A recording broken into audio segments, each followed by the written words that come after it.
All right, thanks for coming in, gentlemen. We appreciate it. Just for everybody at home, we're here with a subsection of the Fire Station Building Committee, along with the Council President, Jim Lettieri, myself, Town Manager, Tony Marino, and we got representatives from Lero Hill here. They're our first interview at 4 o'clock.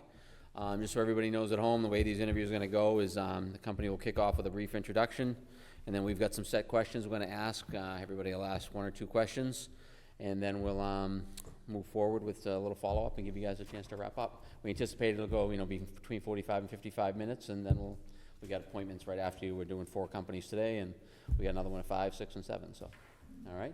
So the floor is yours. Thank you very much. Thank you. Just maybe a brief introduction of the members that are here, and then you can get into it. Okay, my name is Chris Simler with Lero Hill. Yep. I manage the OPM group that's Massachusetts, Rhode Island based, and we're excited to be here. This is something we've been looking forward to. We love doing municipal projects. It's right in our sweet spot, public type projects. I wanted to start first off by saying one of our lead people, Paul Callis, unfortunately couldn't be here tonight. He had a medical appointment. We tried to change it, and their next date was March 2026. So he wasn't able to. But if we're fortunate enough to be in a top position and you'd like to meet him personally, we have some quotes from people from some of our clients. He's an incredible guy and definitely a superstar in our company doing these types of projects. Been Okay. 30 years, but I just wanted to let you know that. All right. Thank you. So just a quick agenda, because I know it's mainly about the questions and answers. We're going to I'll talk a second about the Lero Hill, what we are presenting, and why us, what's the differentiators of why we're best suited for this project, and our question and answer period. If you're going to just watch it so people at home can hear you, if you don't mind just using that. Thanks. So Lero Hill is a recognizable name in New England's been around here doing municipal projects. We've done over 120, 130 since our inception up here. Last year we were acquired by Lero, who brings a different aspect and support services, engineering, architecture. We have our own materials testing lab. Sustainability. So what we are is becoming a more full service firm, which is great because just being an OPM firm is very helpful. But if you can reach back and bring these services to help in the project planning, project design, to support, it's always very helpful to do something like that. One of the things that, one of the quotes up here, and this is directly related to Paul's superior work in Weymouth on 2 projects that we had. He, like I said, he's been around for 30 years and just a super guy. Lero Hill, actually in New York, does all the fire stations in New York City for the Fire Department of New York. It's incredible the hundreds and hundreds that they have done down there, and the reason I bring that up is because they have different innovations, different ways of doing business, and that knowledge is available to you all. Not, what's the linkage of New York coming up here, but if as you have a great firm, Castle Booth, but if there's some things or questions we need or new technology, new ways of doing things, we can tap into that resource quite easily, call them down there and just bounce ideas off of them, and they'd be more than willing, happy to do that. Myself, my role on this, I'm not up on here, my role on this project is as a principal. I would be doing any contract negotiations, supporting the staff, any senior level issues. Why I'm excited about this project is in my hometown, Falmouth, I was the co-chair of the new fire station we built, the Hatchville Fire Station, and my other co-chair was a former fire chief. And together, we made up this team where I brought the OPM knowledge and he brought the fire operations knowledge, and our building committee was great. So I know like what you're going through as a building committee, and we're gonna, our team represents that type of synergy between the technical side and when you introduce John from the fire department side and operations, because we know this project, the number one thing we want is to make sure it's safe, it's safety, everything, the HVAC system, the carcinogens, the operations in the bays, all the stuff that I was learning in Falmouth and seeing firsthand. It's just not a building where you park, your equipment, but it's a home. And that resonated. And so when we go through the project, and you have decisions to make on choices of value engineering, what you might have to cut out or do with, there's absolutes you cannot do with, and the safety of the firefighters and their home is one of the most important things. And I think that's finally coming around in the last years, and it's a credit to the industry for towns and communities for recognizing that. So there's Paul up there as the director. I'm going to introduce you to Matt. Matt, why don't you? Hello, how you doing? I'm Matthew Hennessy. And so just a bit about myself. I have almost 40 years experience in construction. I spent 30 of those as on the GC side. And about less than 10 years ago, I joined the OPM side, and so I built a bunch of schools in New York City. I did some sandy recovery work. I was the quality control manager, project manager for the Volpe Center, the Department of Transportation in Cambridge. So the quality control was the main goal there. And then recently I just built the Hingham Public Safety Facility. And I hope that you can come down and visit sometime. If you want to take a site visit, meet with myself and the chief, tight with Steve Murphy. That's why I was asking, as he said he would give you a holler. I'm just happy to be here, and I pass it on.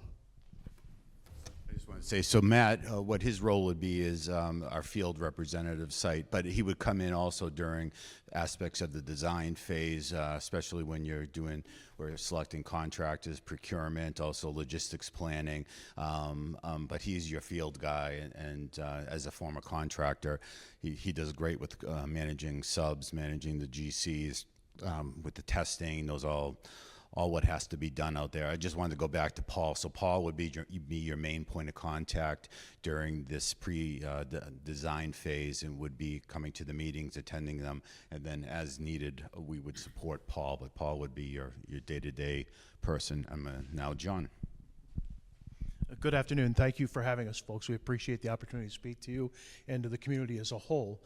My role in this is basically the fire operations end of it. So any of the program design spaces, looking at designs early on, what you have already, maybe moving forward some things, some enhancements, whatever we can do in that area. And I'll stay with the team throughout and be able to answer questions from the fire chiefs and the fire department and the community as a whole, again, to be able to build this firehouse for you. And I'd be remiss not to say that I was actually very excited to see you guys call yourself a firehouse building committee instead of a fire station, because in a community like this is a house, it's a firehouse.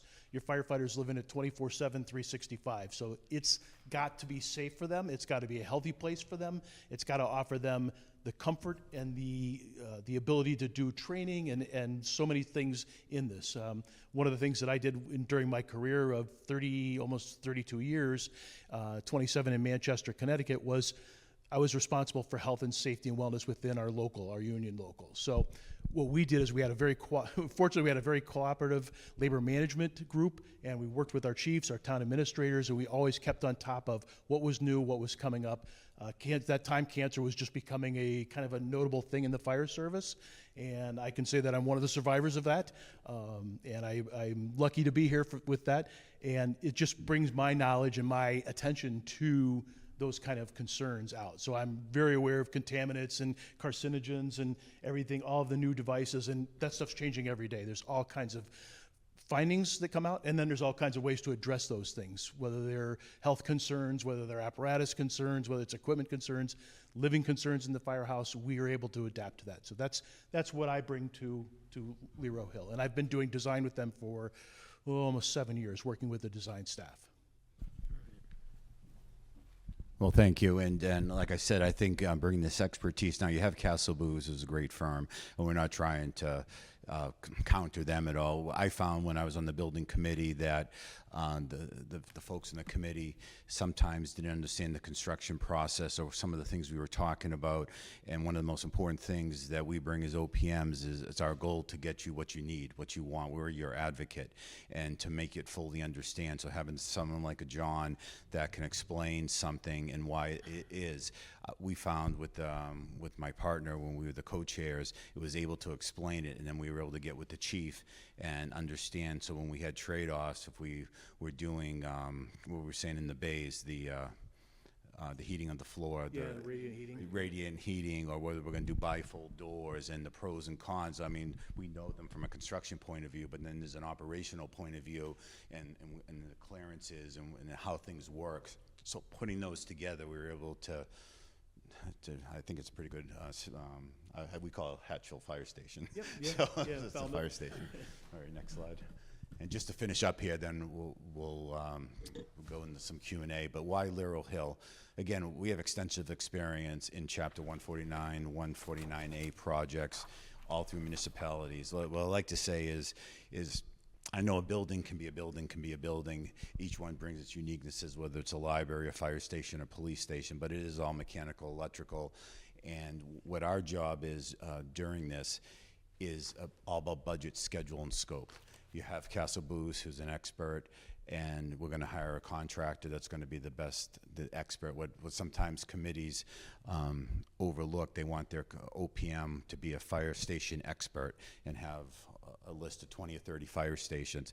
Not saying that's a bad thing, but our role is about helping you with the money, the risk, helping you make decisions, keeping people on track, pushing people's schedules, adherence to contract terms, all those other things that hold the project together and keep it moving forward, and even things the building committee is going to have to do to make sure you're making timely decisions that don't impact the job.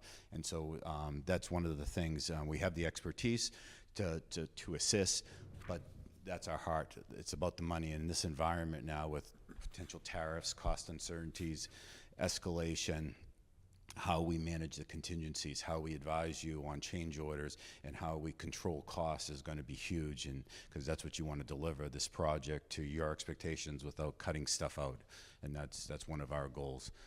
We talked about the fire department operational safety knowledge. We've worked with Castle Booze before. I worked with them years ago on a public safety building in Norfolk, and I was impressed with how well they worked with everyone. The thing, how we manage, we're always collaborative. It's a team approach. We're not coming in to take over or tell you how to do business. We're adding an expertise to staff on construction and the process and procurement. We're all about proactiveness. My team, we like to stay 2 or 3 steps ahead of everybody. We're always proactive and pre-planning. Everything we do is about what's coming next, especially on construction site. You have a crane placement. You're going to do a concrete major pour. You go back a couple of days, everyone's in the room talking about it, where the trucks are going to go. Police are in the room, the fire department's in the room, the testing agency's in the room, and you go over the whole evolution and go over different scenarios that could happen. We do that for safety, but also to understand quality. But we also do that with budgets, with schedules. We work with the contractor. So planning is paramount to us, and proactiveness. We don't have things linger. That's the worst thing, is to have open items linger and they just in the back. We're proactive in the sense that we're not scared to speak up. None of my guys are, especially Paul, but it's good professional advice. We have a bunch of, since we just have a short time to present, a bunch of budget and communication and monthly report samples in here. If that's one of your questions, how do you manage stuff? We have the details, and we have them on. We can bring them up if that's something you want to see, and more than happy to share with you. And the last thing is, and this is true, we only work for your best interest. Everything we do is with you. We're on your inner circle. All the advice we give you is there's no ulterior motives. We're not looking to have the best design. We're not looking to make, whether if a contractor's out to make a certain profit. We're honestly here to do a good job, make a fair profit, and help your community get this needed fire station that they need. So with that, I think we'll hear your questions, and if there's other things at the end, I can add in if we didn't cover them, that'd be great. Sure.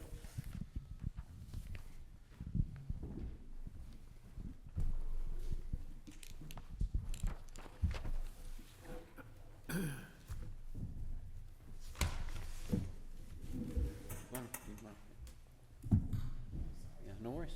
I think the center mic, but the black mics with the little bendable hands, those are the ones that'll go live to the TV. So if we keep that a little closer to you, you'd be better off. All right, we're just gonna kick off with the questions. I'll get going. We each got a couple we're gonna ask. We'll just go in order here. I'll do two, and then we'll pass it off. So the first one is just, we talked a little bit about experience with fire stations. Can you describe a fire station or other public safety facility project that you've managed? What were the key challenges, and how did you overcome them? Yeah, I'll start, and I'll turn it over to my team. For me, it was working on the building committee, and the challenges were making sure we got everything that we wanted and needed under a very strict budget. We weren't going back to town meeting, and so we had to really work with the architect and then conveying that and making sure it fit in the square footage on the site that we had, and then dealing with the neighbors. It seems like you guys are past that because you already had your vote, so you probably had a campaign to convince people of the project. That's huge, and that was one of the challenges we had. As far as the actual construction, things went very well. We did have some lingering long lead items, transformers, but through pre-planning now, we can identify what's the longer lead items and what are potential tariff items and seek alternate. But most of the project, if you really spend the time now in your design phase and really develop what the risks are and address them and not let the future control you, we find that we can control 90% of the risks. You're gonna hit little things down the line, but they're not gonna be catastrophic. So maybe you have another example or something. Well, what I talked about earlier is how I was part of the renovations to our 5 fire stations in Manchester during the phase that we did that. And that, for us, it included everything like relocations. We had to come up with trailers and appropriate living facilities, and then manage the staff and who was gonna work where and what apparatus was gonna run from where. Fortunately, you don't have that here. You'll continue to run from your stations, which is very fortunate. That takes a lot of the pressure off, and I would just say that that's something I'm comfortable with. Certainly looking at designs, because I've been working with our design team. Any of the fire stations that I've done before, I've been a key part of the fire aspect of it, even the public safety aspects of it, as far as communications, dispatch, things like that. So that's my role here, and that's where I will be a part of. Certainly heavier on the front end, but even throughout, I'll be a part of it, because there'll be questions that'll come up. All right. Yeah, so I don't know if you can hear. So I'm working on the building the Hingham Public Safety Facility right now. It's combined PD with FD. We had some issues, soil issues in the beginning. Yep. You just have to dig. And you have to, that's what happens. There was an issue. There were some instincts by some of the people in the town, the building department, about some of the bays, the apparatus bays, enough steel. Was there enough steel? Did they go, the steel, also the radiant floor, that's what we mentioned earlier, right? This is, it's a newer technology in this industry. And what did we do? The building department's like, we don't feel comfortable about this. And so we had to sit down. The engineers, we all sat down and we just talked about it, and we finally got them on point that what was designed will work, but it just meant like getting everybody together in the room. None of this like, back and forth or email. We just had to do it, and that's what we did. We pulled all the concerned parties in, and we just worked it out. But it did take longer than expected, but that's what it took, working together collaboratively. All right. You hit on it a little bit before, but how have you navigated Massachusetts procurement and construction laws? Obviously, Chapter 149, Chapter 7C, and prior projects. And can you provide an example where this expertise made a difference? Between 149 and 149A, or advising. Sealed Well, bid or our expertise CMRS. comes in because we've done both, and since and we're going to recommend based on the condition that we see is the best approach. Now, if you have a nice, tidy, clean building on an easy site, it might be best to go the 149 where you get the best bid prices, because you can go lump sum and use the street to get really hard pricing. But the caveat to that is you have to have really tight documents. Then the other part is, if you go to 149A, if we have some challenging site issues or soils, or if there's ledge, or if there's something you want to get it out of the way early, it might be, because that's a cost risk and you want to really identify it early, you might want to do the CM at risk or an early package, get it done so you can control that cost and know what it is, and then bid the rest out later. So that's, we've done it both ways. And depending on how, once we get on board and find out the situation, we can best make a recommendation. Yeah, that's good. That would be a great way, Okay. great approach. Yeah, I would. Very good. Thank you. Pass off to Jim. First of all, I want to thank you guys for coming, obviously, and just take a second to introduce everybody that's here. Obviously, Tony Marino, Town Manager, Jim Lettieri, Council President, and then we have the Firehouse Building Committee Subcommittee on Building, which is Kim Dimes, Karen Chavez, and Deputy Chief Steve Calandra, and then we have the Chief of Fire Department, Scott Wiley. So, again, thank you guys for taking the time. And just for clarification too, you've mentioned Kessel Booth a couple of times, and they've worked with us for several years now on trying to get this to the finish line, right? And they've done a lot of good things for Winthrop. We have the ability to go out to bid again, and that's probably the route we're gonna take, and we're hoping that they're one of the bidders. But just for transparency for our town and try to give them, have as good a look as they possibly can. So it's not set in stone who the architect is as of yet. Okay. With that all being said, I'd love to talk about money, so we'll talk about money, right? How do you manage and monitor project costs to ensure the adherence to the budget, right? It's particularly in budgets that are fixed, and our budget is pretty firm at 38.5. But if you could talk a little bit about your. Well, I'm talking about, maybe you can bring it up on the screen. Yeah. I would say annually. The most important thing of our job is managing the money, because that's about everything. So what we come in is, we look at your budget, your current budget, replicate it, and then we go through it in a fine-tooth comb.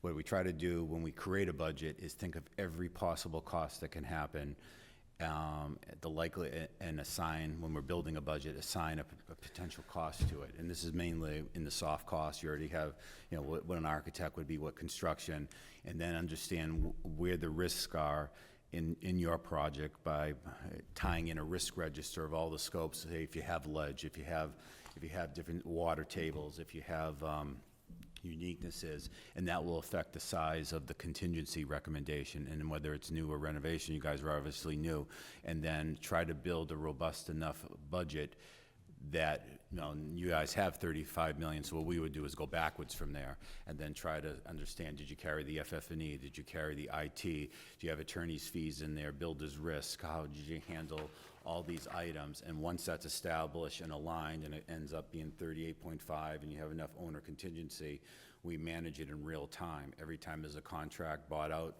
put the real dollars in, start tracking it. If there's an underrun, move it to the bottom of the owner contingency. And then depending on the delivery method chosen, whether it's lump sum with the GC or CM at risk brings around allowances, and CM contingency, how we manage those. But I know on projects, we're updating the budget daily, because you're gonna always be asking us, what's my forecast? How am I doing? Because there's a lot of change orders that are gonna be in process that aren't numbers yet, that are in theory, and they're gonna be coming, and you have a certain amount of money, and you're gonna wanna know, can I afford this? You might have an idea to add something in, and there's $1 million left on paper, but we know there's $500,000 of change orders yet to be processed, so you really don't have $1 million. So keeping an eye on the money and working with you, forecasting, tracking it, trending it is very important, but why don't you go into the details? Yeah, great. Let me add to that. So the document you're looking at would be this document. This is the first page, kind of like the budget summary. Just gives you a breakdown here.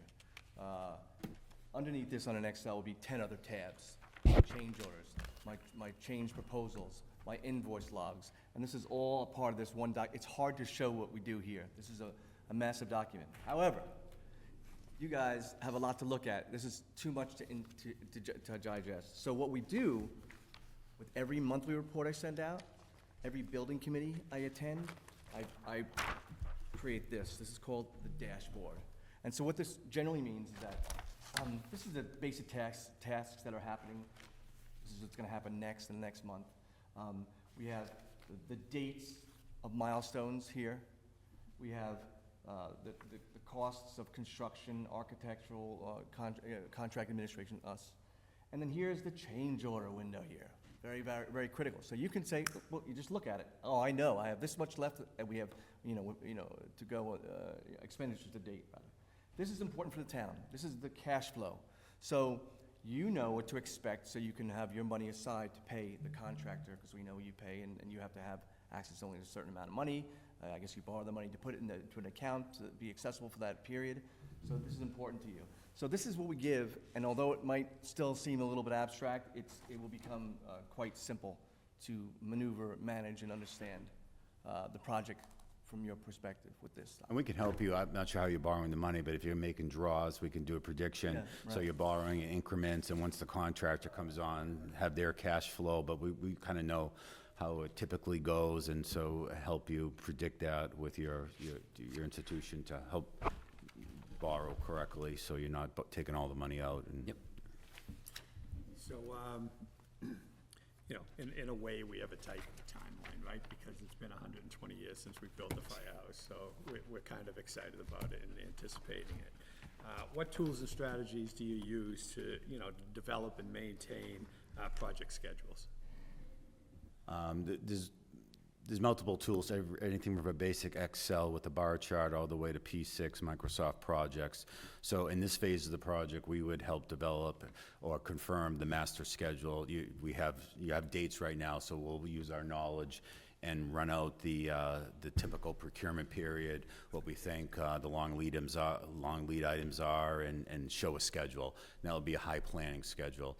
And our theory is, if you meet each milestone along the way, when certain design development, CDs, procurements, contractor onboarding, coming out of the ground, steel complete, building weather tight, if you hit those, there's a very good likelihood you're gonna hit the end of the job, and if one slips, you can recover. As soon as the contractor comes on board, then they're going to submit a schedule that's going to be very detailed, hundreds and hundreds, if not 1,000 activities. So we would, with our scheduler, who's also a reach-back capability in-house, they would analyze that in detail, and they're like scientists, these schedulers, and they'll just tear it apart, because there's a lot of behind-the-scenes technology and tricks you can do to determine, to make the contractor's schedule more advantageous and hide some things. I won't get into it, but our job is to expose it till we understand this is the true critical path, and that's another way how we monitor. And if something slips, we immediately bring it up, recover it before it becomes a nuisance, and manage it. So with those programs and coming to the site, walking it, you can add on about the progress. Yeah, so monthly, the GC would send us their schedule for the project. And what happens is it's listed as actions. How many actions? Well, we got electrical, we got plumbing, well, they break it down to 1,000 or so tasks. Something you can hold on to and understand more so. So then they mark out what's gonna be done in that month, right? And they notate where they're gonna be. So that information goes to our schedule, it goes to analytic software, and then, okay, I look at that, and I bring it to the field, and I mark, what are the realities to that? So, is it off a little bit? I bring it back, and so I have to, every time they submit, I have to have a response to that. So I respond, well, this is okay, but you know what, in next month, you need to take this out, or put this in because you didn't do this or that. So every month they're sending it, we're tracking it and responding to it, and it's all on the record, so. And we're responding to not just to put a piece of paper back, but we want to tell the contractor, we think you're behind schedule, we're here to help you.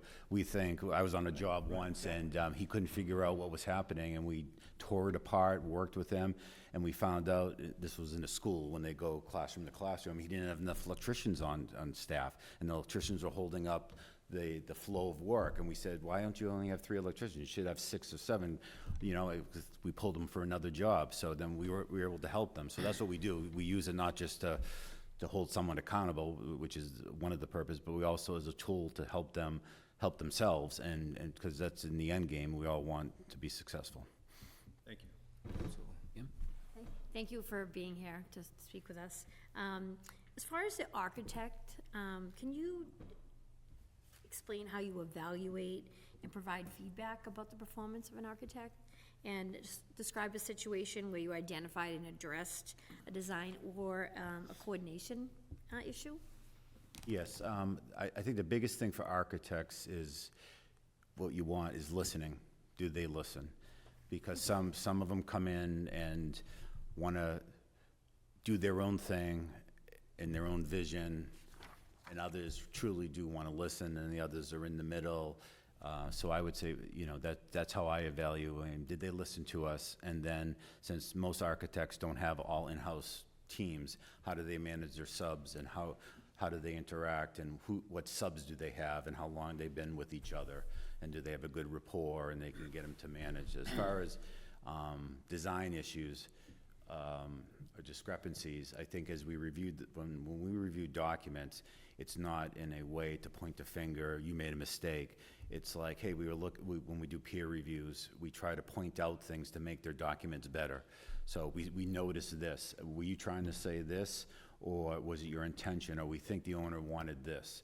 And it's more collaborative because everyone gets defensive when someone says, oh, you made a mistake, you made a mistake. It's not about the mistakes, it's about making them tighter so we can have no change orders or minimal change orders on the job. Yeah. Yeah, I was just gonna touch on it. Chris mentioned this earlier about being proactive. It can be very, incumbent on us to be very proactive and early with whatever architect is on this, and looking at the design and saying, hey, this is great. There's some things that we would do differently based on our work on design and fire stations. What do you think about that? And it's not to point fingers, it's just to say, hey, this could be an enhancement that you missed, or there may be a very good reason this isn't in this program, And so that's pretty much what I bring forward, and I can, again, throughout the process, there will be changes, and we'll need to look at things. Hopefully we can keep those changes down to a very minimum, and things will be very smooth. Karen? I have one more. Oh, you have one more, sorry. It's okay. Please describe your experience with managing the public bidding process, including pre-qualification and coordination of filed sub-bids.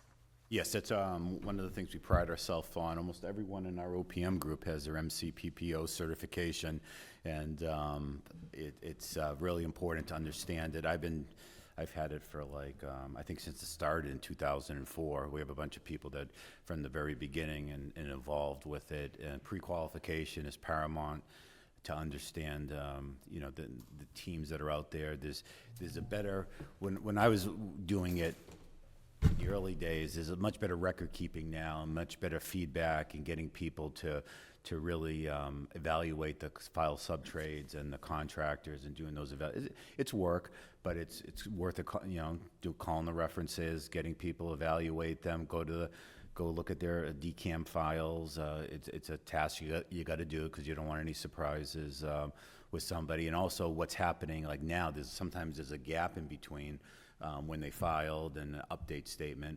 But I think with the 34 of us on my team and our history, we know almost every contractor in the state that's going to be bidding on this, and have a relationship or have done a project with them, or we know the ownership. On one of our projects we have now, I went to college with one of the guys, another one on the Big Dig with. We've been on multiple projects, so it's a tight community where you could, but the process of pre-qualification is very well known, documented. We have an internal procedure, and we delegate it down and to make it as efficient as possible. It's a lot of work, but we definitely do it. You have to. Thank you. Hi, thanks for coming. We appreciate it. What role does your firm play in the on-site construction oversight? And how frequently are you on the site? And what methods do you use to ensure quality control? That's going to be a good one from Matt. I'll just say from a managerial point of view, it's really up to who you get for a contractor and how well things are. I mean, we don't want to put a person 40 hours a week on from start to finish, because it's very expensive. I think we budget for it in case, but if there's a need and we can save you money, and there's a person that comes with major evolutions and we're checking the site a couple of days a week, Traditionally, there's always been a clerk on for, like a site person, 40 hours, but we're open to, you know, to look at ways to save money, but you don't want to be, you know, no presence on site and be foolish like that, so that we can work on a balance. But Matt, why don't you? Yeah, so, I mean, I could talk about quality control in many different scopes of work. I guess that, you know, the one that comes to mind that's regulated in a way that I can discuss would be concrete, right? So the architect decides on, okay, you're doing this concrete wall or this flat work, and it's all tested during the pour, and it's also tested after the pour. They take cones, they take away samples, and they crush those at a 7-day, 28-day, 56-day. And the point is to find out how strong it is. On the 7th day, on the 28th day, and so when the testing agent's in there, we hire a third party to test that. I'm there, I'm looking at it. Then they test the slope of the concrete, the wet cut concrete. So I'm there. I actually have the certification to do all that as well. But I'm there to witness them to pour the concrete, to test the concrete, to test the sloping and the air. So there's all these methods, and I'm talking about it with the third party. Always talking about it with a third party. They go back, and so what happens is if they don't meet crush, they don't meet the design mix number at the 7-day, well, they hit it on the 28th day. If it takes more than 28th day, there's trouble, and there's methods on how to improve, how to fix that. But this is something I'm aware of every day, and I'm doing every day with the GC every time they pour concrete. And we could talk about this on a lot of other levels, but I hope I've answered your question as one. Yeah, because we went through a cement issue when we built the new middle school, high school, so I understand what you're talking about. You know, and okay, yeah. The cement people came back many, many times for that reason. And they cored and took cores to test it? It was, Yeah. it was nasty there for a while. Yeah. I know you've talked about this, but can you walk us through your proposed team and how many projects they are currently managing, and how will you ensure us that our project will be getting the attention that we need? I know you mentioned the gentleman that's not here, Paul Callos? Callis. I don't want to pronounce his name incorrectly. You said he probably would be the person we will be dealing with? Yeah, he's going to Or the be, daily person, I should say. he's going to be the lead senior project manager, project executive, and managing these folks. I manage the group and work with Paul on staffing, on contracts. If there's an issue, we need more people to help out, or less people or a certain skill set, I'll work with it. But I said for this type of project, I'd like to be involved because I just did a fire station, and we always talk internally about ideas and things. So Paul has several projects in different phases, so it's hard to say, because when they're closing out, maybe it's just 1 hour a week, he has people closing out, he might be involved. But Paul's the type of person, if he had 100 projects, you wouldn't know it, because he's totally focused on you. You're the most important in the way we manage. You're our most important client. Always answers the phone, always addresses it. So it's not being like, oh, I can't make it on Monday because I'm somewhere else. We find a way. Matt is going to be further in the future, so right now he has some capacity, but we envision him coming on more near the end of the design, or doing things from afar if there's some reviews to happen. And then once construction starts, he'll be more committed. And John is available because he'll be from afar doing design reviews or coming as needed. So our team is available and ready. Paul definitely is, and I can support that too. And how do we actually know that we're going to get the attention that we need? Well, I'll commit to that, because Okay. they're my team and my people, and if they don't, you call me, Okay. and I'll make it That's good to happen. know. Okay, thank you. I will say that if we're not present, the architect and the GC know that, and they will let you know. Okay, okay, thank But you. that's my responsibility, and I'd be very surprised if you get no, but if you Yeah. don't, then I will get right on them, and. Okay, you'll get to know me well. Okay. Right, thank you. Go ahead, Chief. Thank you again for being here, all of you. The energy efficiency and green building. This project includes energy efficient designs. What's your experience with sustainable construction, energy codes, and any related grant programs? Well, there's, that's the main push right now with energy efficiency. And whether it's a LEED certified, net zero, passive house, we've worked on all those projects. And it depends on budgets, whether you're gonna do geothermal wells and the trade-offs, if you're gonna do all electricity, or you're gonna do a mix of gas. And on our project, we try to do photovoltaics on our roof in Falmouth, but because the grid has issues on the Cape, we can't put it back on the grid until they upgrade it. So we had to unfortunately not do that.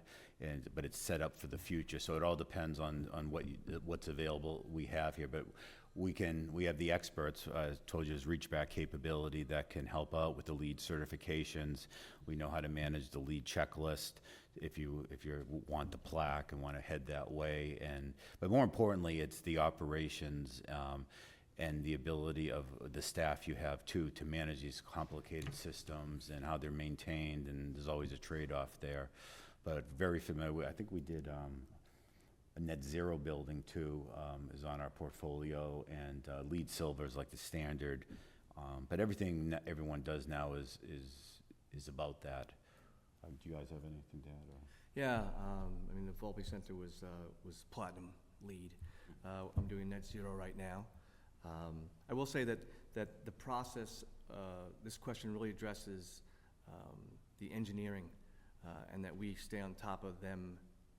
But this is something that, in this case I'm doing now with Castle Blues, like they're on this. This is what they do. This is so common now that we just oversee that the contract documents are followed during, on site when it's being built. All right. Thank you. Communication and reporting. What systems do you use for keeping the owner informed? How do you tailor reports or presentations for different audiences, for example, town manager, committees, and public meetings? Yeah, Matt has some examples. We tailor to what your needs are. We can do it through the internet web pages, however to communicate, reports. We tailor our reports to the what you need. They can be in depth, they could be summary level. We'll work with you. One of the first things we would want to do is set up a communication plan and a distribution, like what emails. We're not going to send emails to everybody on every topic. Have a short email list, a global one, and who needs to know what, when, and what level of information, and then how that's presented and what detail. We tailor it to the needs. And if you like pictures, we'll put tons of pictures. If you want to, your website and have a portal, and we can take questions from the community. We can do whatever is right for this project, and right because you know your community best and how information is shared. Thank you. This has got a couple tiers. Bear with me. The first thing is that you guys are going to be asked a million questions from everybody you know in town about the status of the building. So what I do is I send, usually bi-monthly or every 3 months, I send photographs of the job site and what's going on, and a narrative, so that anybody from the town goes there, it's all accessible to them, they have that information. And I do that. I'll send it to whomever who's running the website for the town, and I'll send it to them, or I'll upload it. It's up to the town to decide. That's the first thing. Second thing is, I personally make a monthly report, which is, what it contains is the first 4 pages. It's not really, it's hard to kind of like capture this for you to see fully what you'll be getting with that. It's a document that's about, it shows 4 pages here. It's a narrative, basic narrative of what's going on, and some photographs. But in reality, this monthly report then has the proper schedule of the project that we've made. It has the budget document. It has the dashboard, that document I explained, the breakdown. Has several other documents, and I send that out to you monthly, right? And then you also have the next page here, which is this page here, which just seems, again, it's hard to read, I'm aware of that. I just want to give you a taste of what, I love my reporting, and I like my photographs, but the point is that this is a weekly report, but it's actually a breakdown of the day. So it gives you the labor counts for every day, the weather for every day, and the activities for every day, and then the photographs for every day. So this will be sent to the building committee chiefs weekly. Right? So Other projects have done quarterly reports. It depends on what you guys, what you want. But the most important, I think, for you guys is that the building committee, I will make a package for every building committee. And again, it has a whole presentation. It's like it gives you, I give the narrative of where we are and like 10, 12 photographs of the activities from what happened from the last building committee. And so you fully have a grasp of where we are at any given time in the project. Some of the photographs and some of the images you just saw in the daily report, but they're in the building committee, building committee presentation. So and honestly, I speak with a lot of the building committee members. They're calling me because I don't really understand that. Well, my job is to break it down so that you understand it, because it's complicated, but I can do it. I've done it, and that is to make you all as good as construction at the end of the job that I am. Well, a secondary purpose of all this detail is to protect you, because in public construction, unfortunately, if things go to a claim or there's a suit or something, and in prior life did claims consulting, it's usually the entity that has the best documents and can prove a case wins. And when we're this anal and detailed on the documentation, it really helps fight, defend a position. So there's a secondary purpose to it besides just informing. It really tells the story. So when you're presenting a case or defending a claim of an issue that delayed a project, and we have all these details, it really pushes back on a contractor who's just making a general claim sometimes. So. All right. Thank you. Last two. Yep. Can you describe a dispute between a contractor and an architect that you helped resolve? What was your role and what was the outcome? Yeah, there's, it's usually, what happens is, a recent one on concrete, sidewalk. There's a dispute between, the quality of the sidewalk and whether it has to be ripped out or patched. And obviously the architect is blaming the contractor and wants it ripped out. And the contractor's saying, there might be some areas that I'm responsible for, but I can patch it, or I'll rip out this, but I'm not ripping it all out, and I have an ability to patch it that's acceptable. And of course, the owner wants clean, brand new, they paid for everything, and they know patching down the line might, be a maintenance issue, but it's allowable. So working between the two, because the architect is saying, I need to work it this way. So what we had to do is work with both of them to come up with a way to compromise and do some test cases. So we did some test patches to see what it looks like if it had the same finish. Of course, it was darker because it had to cure, and whether it was durable or not. And we had, this is where our material testing lab came in, because we do work with the MBTA on testing, but this is like the heavy duty MBTA stations and the concrete, and we are successful patching there. So we were able to demonstrate that it can be patched successfully, but it's the architect's decision. They're the engineer of record. They're the ones that are stamping it and the whole plans and saying it's going to work. So that was a dispute, and there was a lot of money involved in it too. So we were able to compromise on that and got the contractor to do a portion of it. There was also at the same time the contractor was the owner was involved with some snow clearing that may have caused some thrown some salt on it, and there's deterioration on it. So it wasn't clear. So you have to work together and partner. And we have good people, a good owner, and good contractor, and they're able to work together with the architect to resolve it. Do you have? Yeah, I mean, the bigger question for me when I hear this is, how do we manage conflict in general, right? So be it subcontractors with contractors, if it's prime bids, and to be to be the adult in the room often is the case, and I do that, and I focus a lot of attention on that, perhaps sometimes too much. But yeah, it happens. Conflict happens. We've all had our stories about concrete, and then they have to break it apart. They don't have to break away some. It's slight negotiation. But with numbers, it's pretty simple. Concrete is concrete. But like right now, in the process of punch listing, right? So I want you to do a lot more than you want us to do.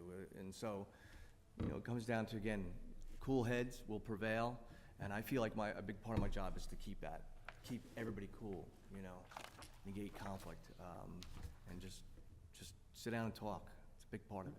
It's really just a big part of it, Thank you. Last one, Chief. What do you consider the most critical success factors for this project in particular, and how would you help the town achieve them?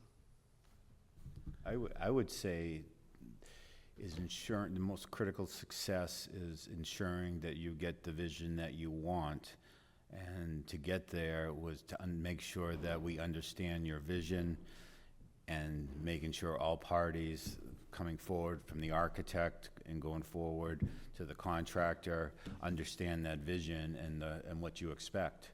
So at the end of the day, when you're all standing there at the ribbon cutting ceremony, and you have your nice plaque that's, you built this, that you're proud of what you did for this community for the next 50, 100 years. So, and to me, that's always, you can get to the next level of things, but it all starts there with communicating and then taking that vision and building it and making sure that you get what you want.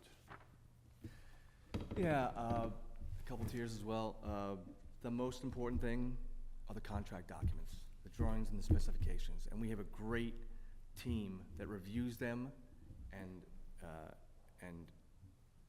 works with the architects to get the product that you deserve, right? So that's the biggest thing.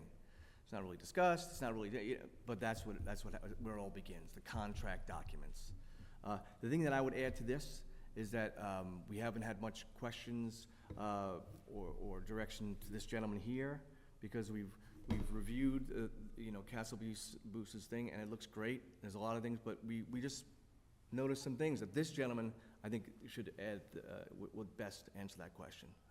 Yeah, certainly. When Chris mentioned communication's key in everything in life, and this is no different. We have to keep going from the beginning all the way to the end, and we have to look at what we're doing.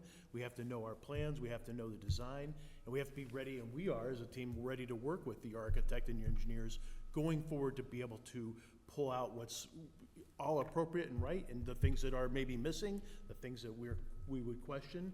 But we just have to do that, and that's something that we're successful at. I've always been very successful working I was a lieutenant, so I was a company officer, so I worked with the crew, and we went out in the field, and sometimes, you often have to manage what's going on with your crew versus what's going on with whether it's patient care at a medical call, whether it's homeowners or business owners, when you're going out, whether it's inspections or whether it's at a rare structure fire.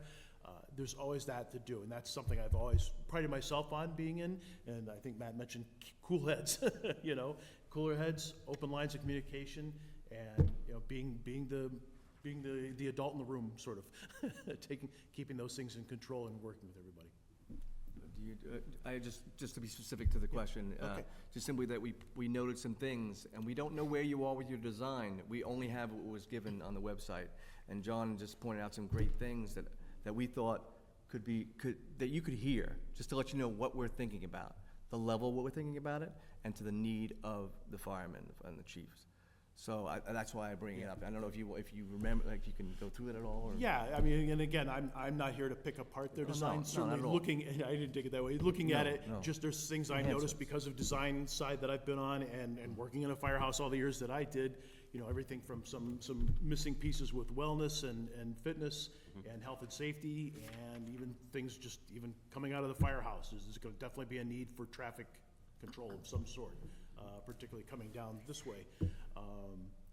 There were definitely some things mentioned. I looked at something as simple as there was no janitor's closet on the second floor outside the dorm area, but I noticed there's stairs to get to the janitor's closet. I'm like, I can't tell you how that's gonna work out, but it won't be good. So, and those are, again, I'm not trying to be picky, those are small things, but they're important for us to catch as the project manager now Absolutely, yeah. and work with, whether it's Castle Booze or anybody, going forward. But those are the kind of design concerns and thoughts. But we saw stuff like, the site seems very tight in turn radiuses, and then just looking at the traffic flow, and then stormwater containment, and understanding what the site's about.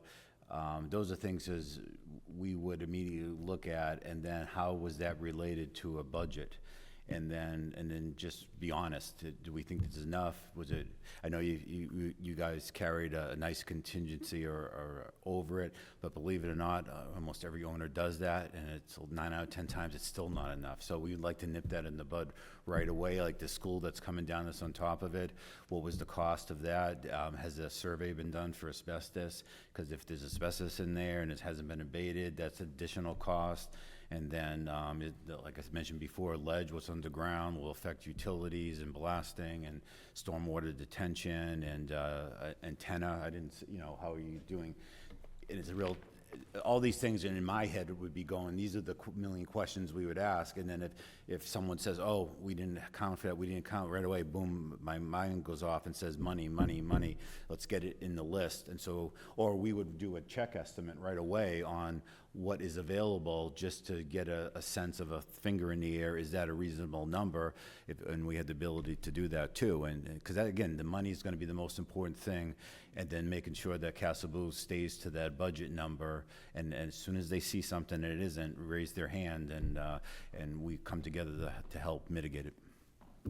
Well, I'll just add, this is obviously an extremely exciting time for the community, for you all, for the fire department, firefighters, to have a new station. I stopped into Hingham about a week ago to see Matt's work there and what was going on there, and oh boy, I'd love to work at a fire station like that. It was beautiful. But those kind of things, all the things that I noticed as I walked through there, I thought these are all the things that I would see, that I would want to see in a design for your community or any community that we worked with. And certainly, some of the things that I've noticed over time with designers is, and this is why I like to work with the designers, is because I get that they have their aspect, their viewpoint of doing things. We have to live in the firehouse. I know what it's like to live in a firehouse. I know what things are important, what things that, maybe we'll make a priority list going into this, I'm sure we will, of likes, wants, needs. And then start hashing those out. And that's something we can do both with the designer, our team, the engineering team, and the community as a whole to know, hey, listen, we just don't see a need for that. Okay, well, I can either say, boy, I'd really push that one because I think it's important, or we could all agree that, all right, we can move on from that. Let's look down the road. But again, keeping in mind we're designing a fire station at the cost it is, at the time it is, and hopefully this will last you at least 50 years, if not more. So. All right, thank you, gentlemen, we appreciate it. Unfortunately, we're tight on time, so I'm gonna wrap it up here, but we appreciate you coming in, and thank you for all your, patience and questions. Again, sorry about all the Paul not answers. being here, and again, if you want to meet him in person, if we're in that situation, we're more than happy to bring him. Yeah, I appreciate it, thank you. Thank you. Thank you. Thank you.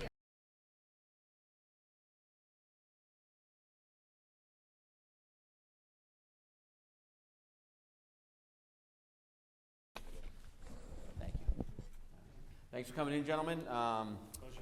We're gonna open up like we talked about, if you guys need 5 or 10 minutes, just a brief overview of the company, use the PowerPoint, and then we've got a list of 11 or 12 questions here we'll ask you. Perfect. You can introduce your team. For our stakes, we've got Jim Lettieri, Town Council President, Kim Dimes, one of the members at large on the Fire Station Building Committee, Karen Chavez, again, member at large and on the Fire Station Building Committee, and our Fire Chief, Scott Wiley, and our Deputy Fire Chief, Stephen Calandra. Wonderful. One of our council members. You've got the floor. Thank you very much. Just a word of thanks on behalf of Construction Monitoring Services. My name is Neil Joyce. I'm a principal at Construction Monitoring Services, and we're very grateful to be considered by the town of Winthrop for this position. So I'll kick off a little bit with introductions for my team, please, gentlemen.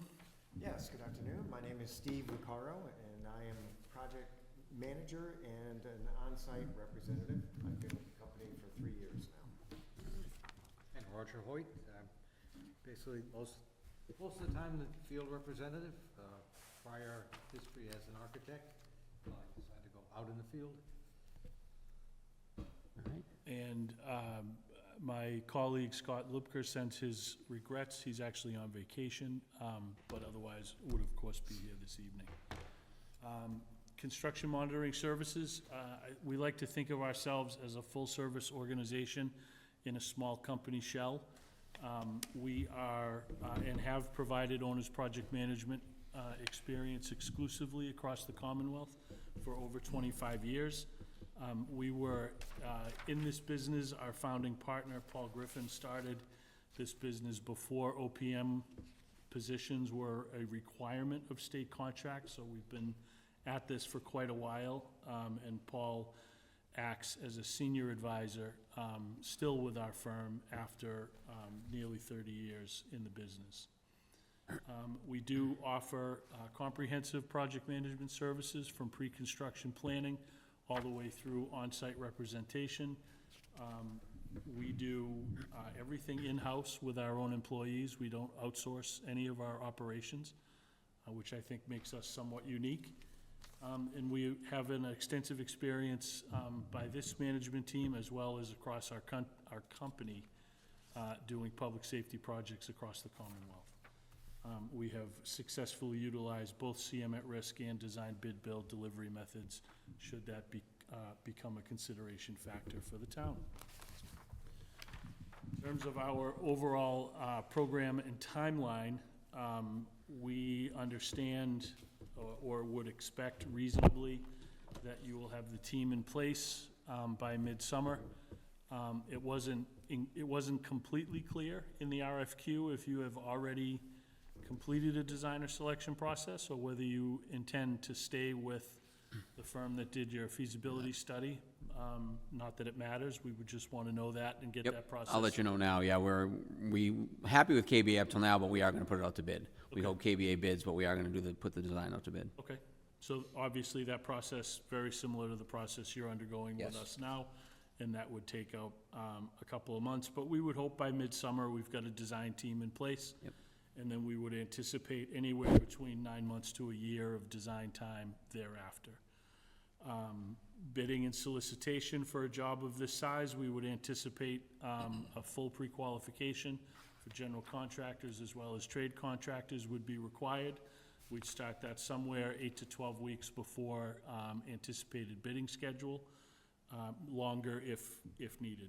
There's really no minimum required for that. We just need time to get through the applications and shortlist the potential bidding candidates.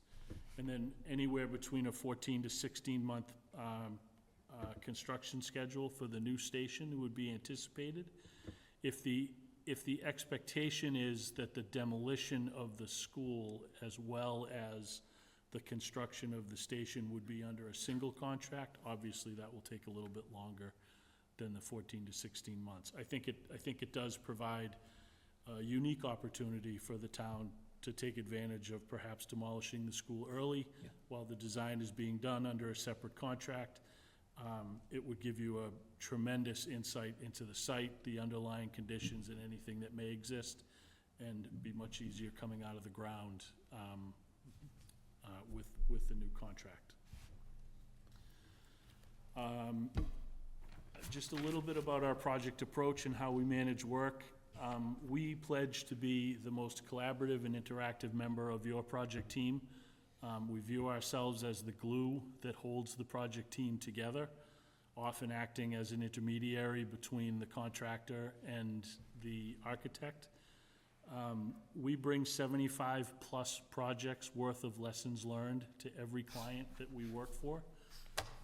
We work with that client to develop and understand what their vision is for their project. We fully respect and understand that every department is different, every station is different, and every town has its own unique ways of doing business. And we look very carefully at what those practices are at the onset of the project so that we can best serve your needs throughout.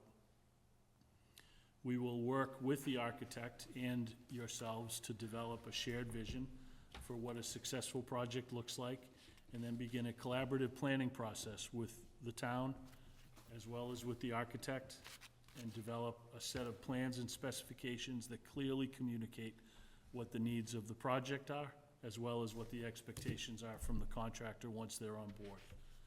And then once the contractor or contractors, in this case, may be onboarded, we'll work with them both efficiently and expeditiously to execute the work of the contract as quickly as possible.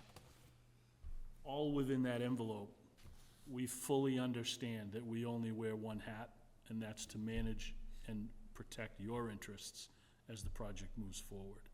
I think we've done a very, very good job of that in our, like I say, 25-plus years and 75-plus projects completed. Part of the initial success of any project is to identify and understand who the major project stakeholders are, get to know them, establish open lines of communication with them, so they can get a hold of us as an extension of yourselves, as well as engage them in the discussions. About half of our work and what we do is effective communication and managing expectations. And if we do a good job at that, then there should not be any surprises down the road.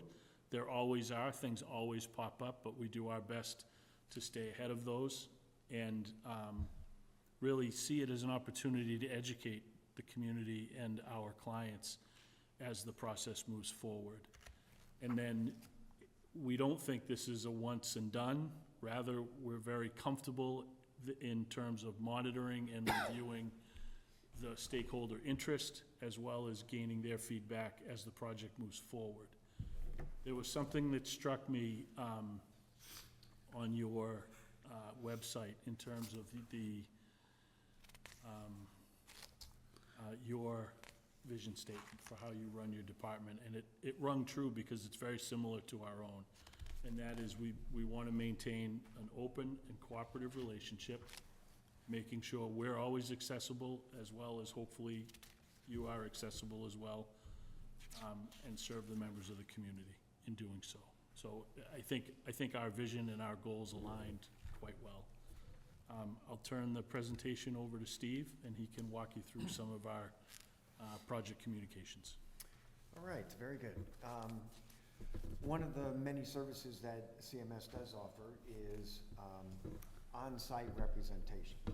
So somebody from our organization would be assigned to this project, and we would serve as your eyes and ears on a daily basis, and reporting back to you what activity is going on at any given point in time.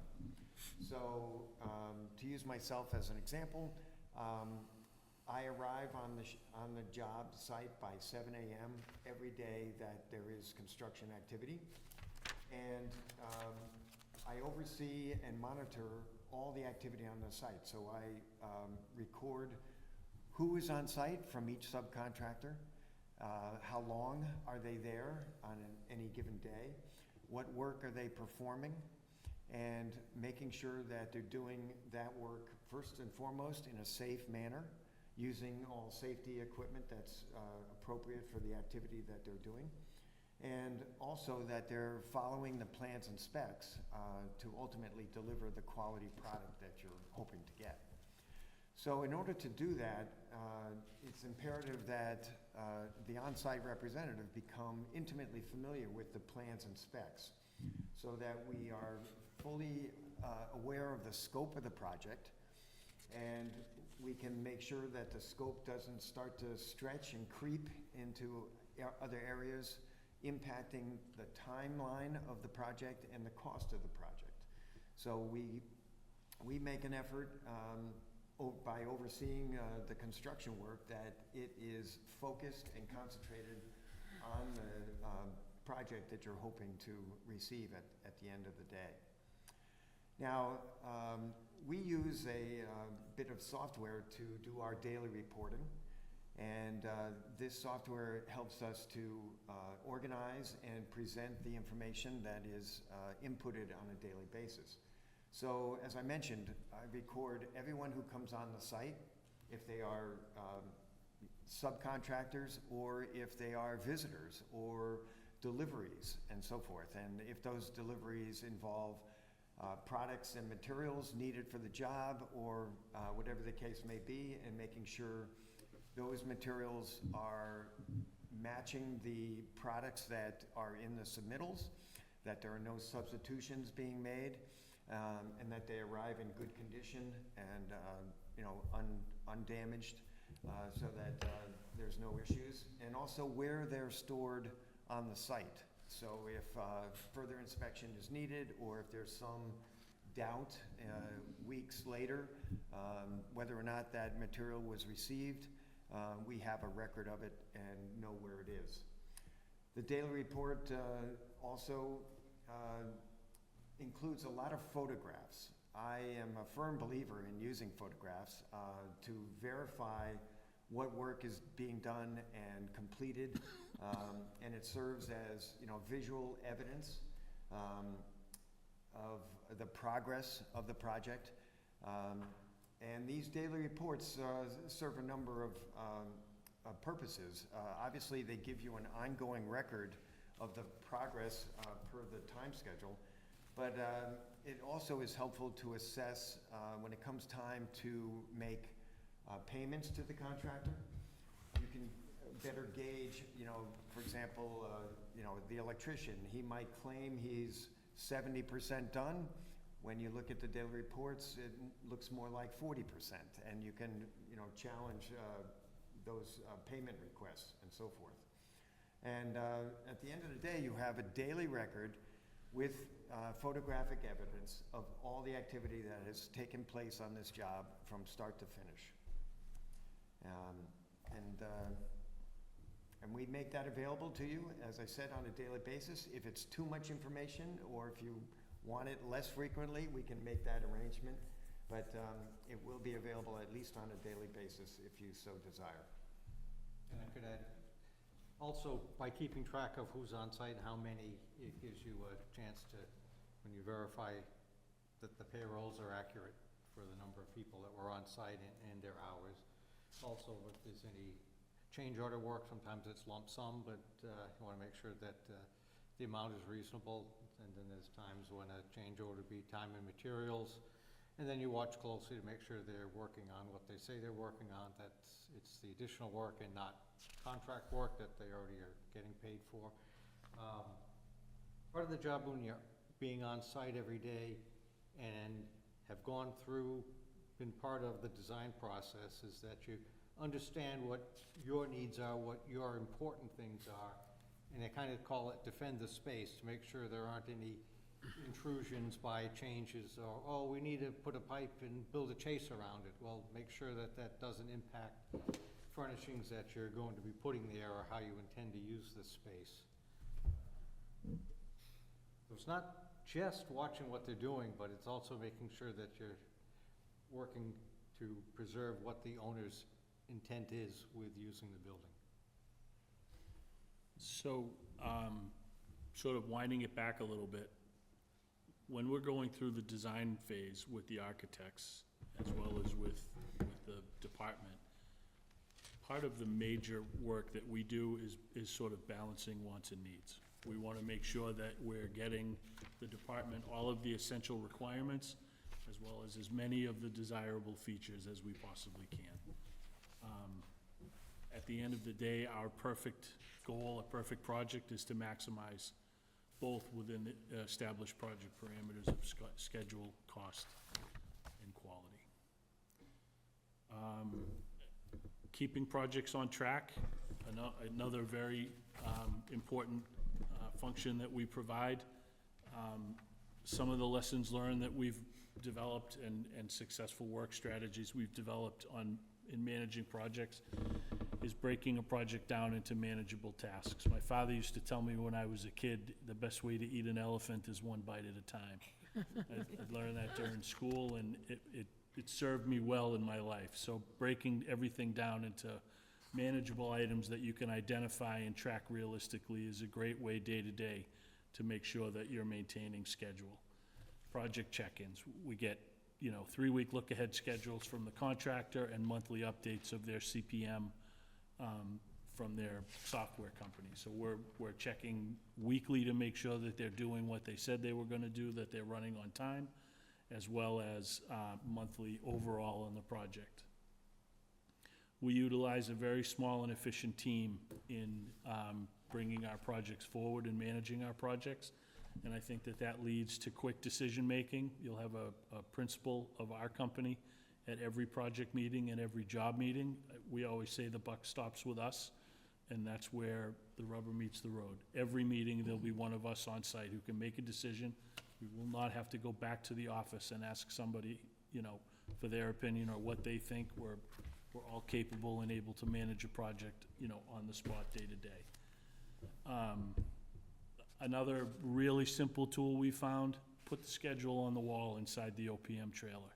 Put it up on the wall for everybody to see. This is what the expectation is, and hold everybody accountable for it, to each other as well as to the project and to the community.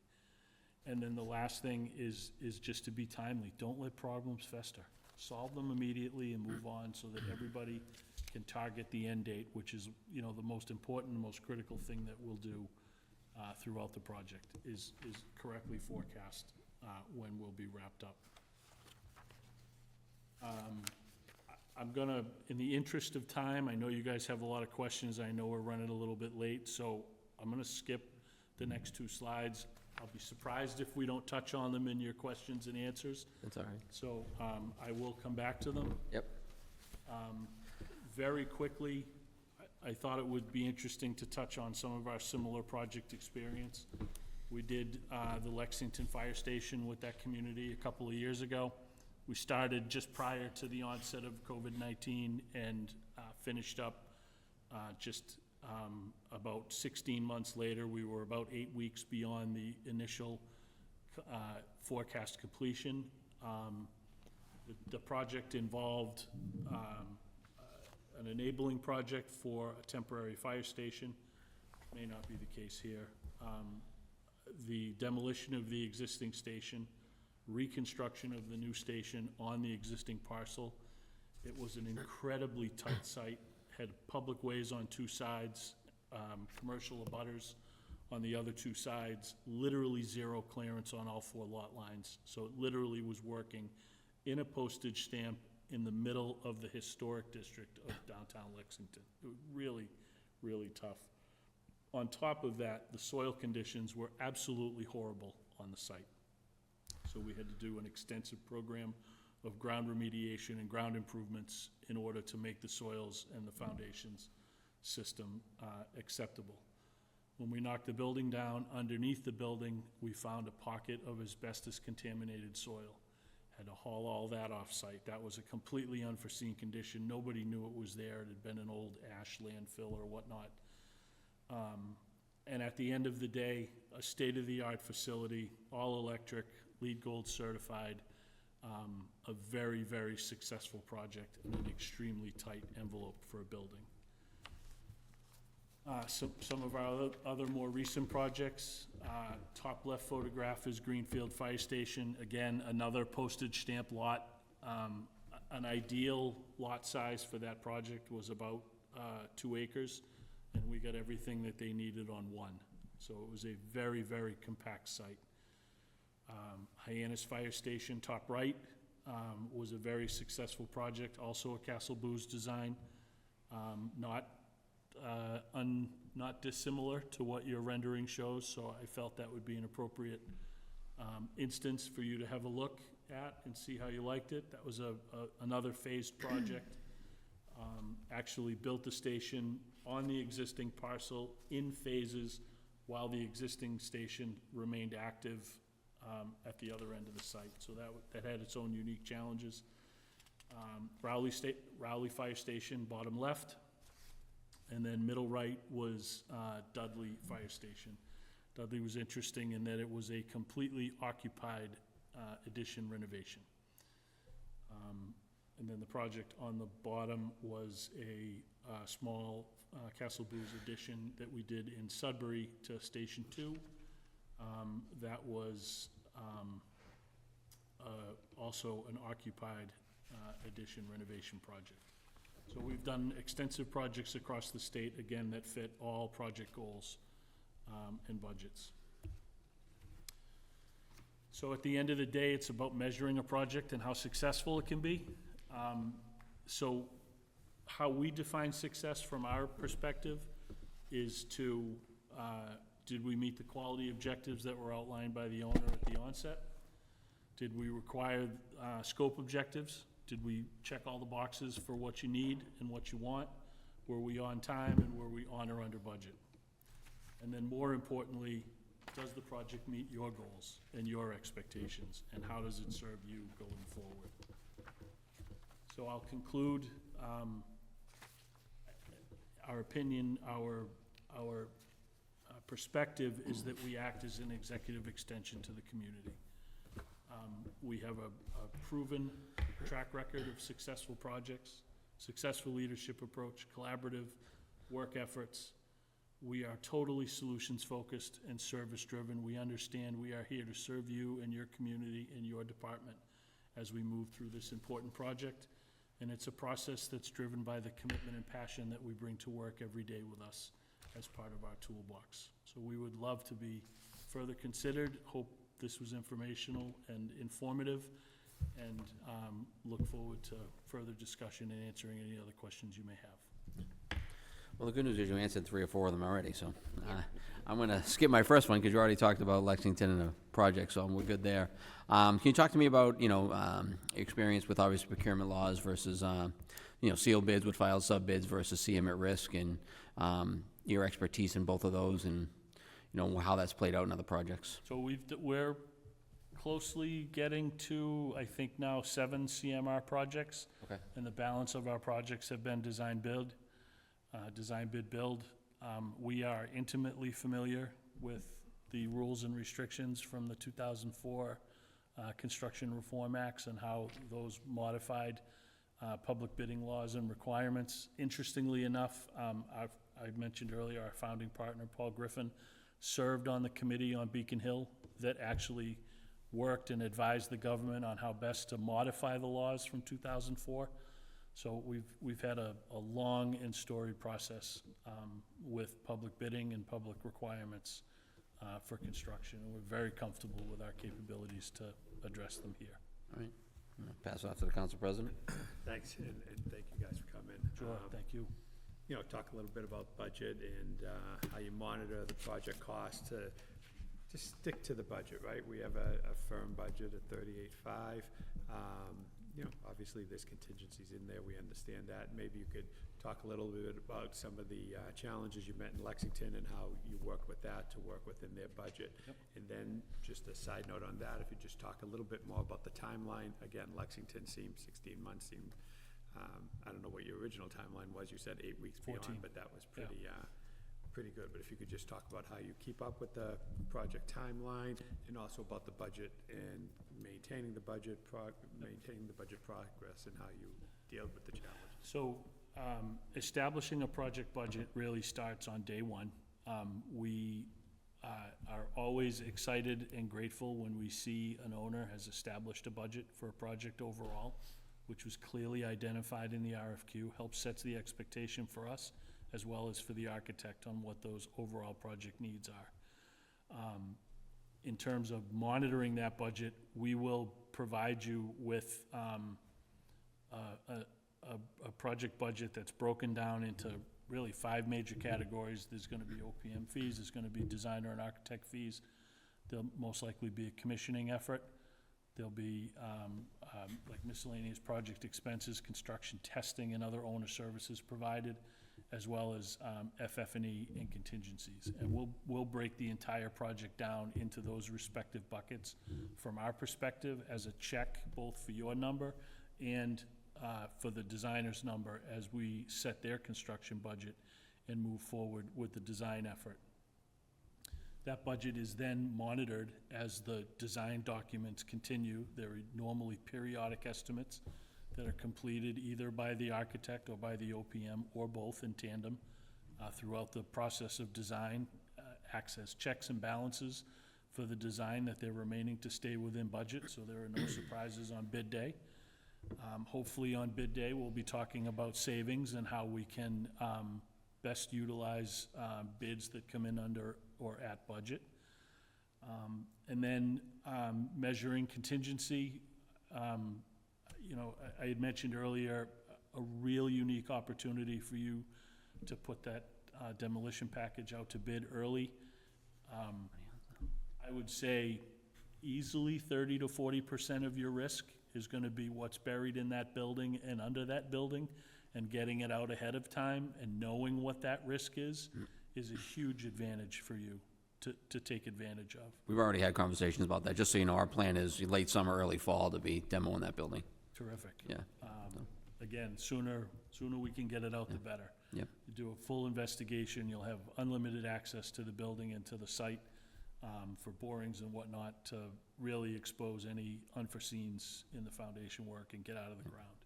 And that easily measures 50 to 60% of your risk on any project is just getting out of the ground with your foundation and steel. In terms of monitoring budgets during construction, we act as the gate, the check valve, if you will, for all project-related invoices. Everything runs through our office. We monitor and check all of the invoices against the budgeted amounts prior to issuing them to the town for payment, along with a recommendation to do so. So we sort of, again, we see every invoice that comes into the project, we check it, we verify that it's valid, that it's within the limits.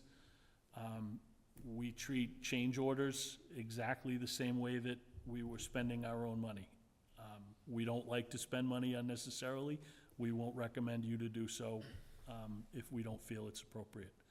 So we really look at measuring cost and monitoring budget as a full process that takes the entire duration of the project, and it has our utmost attention throughout. Right. Yeah, if I could just add one point on change notices. Being intimately familiar with the plans and specs, you know, changes are going to happen and discussions have to be conducted. And as your representative on site, we would challenge those change orders by confronting the contractor and getting to the bottom of the root cause of what the change is and the full scope of that change, and making sure whatever additional monies might be required are appropriate and will produce the desired impact that we're hoping to. So, as Neil said, we are very tight with money, but I think it's in your best interest that we are. And just to add that when you get change order requests, processing them quickly and timely is important because time is money. The worst thing you want to do is spend money on delays or because things weren't answered in time and it took longer. That's just lost money. You don't get anything out of that. So getting them resolved quickly so that the work can proceed timely is very important. Very good. Great. Thank you for being here, and thank you for your wonderful presentation. I really appreciate it. Just a question about providing feedback on an architect's performance. Maybe describe a situation where you identified and addressed a design or a coordination issue. So I think what's most important for us is that the designer takes the time and the effort, the level of effort that's required to appropriately coordinate a project design during design and not during construction, right? So there are a lot of tools that are available to designers these days which have greatly improved the accuracy of the plans and specs as they're issued and have eliminated what's commonly referred to as clashes or conflicts that exist in the documents. This real-time monitoring and modeling of projects as they go through the design process is a tremendous improvement over what it was even 10 years ago. And it has greatly helped to reduce the number of conflicts that exist in documents that are then issued to contractors. You know, is it perfect? No, it's not perfect, but the numbers are greatly reduced from where they were. And on top of that, we take a rather unique approach in partnering with the designers that we routinely work with. We'll request a sit-down with them and all of their consultants.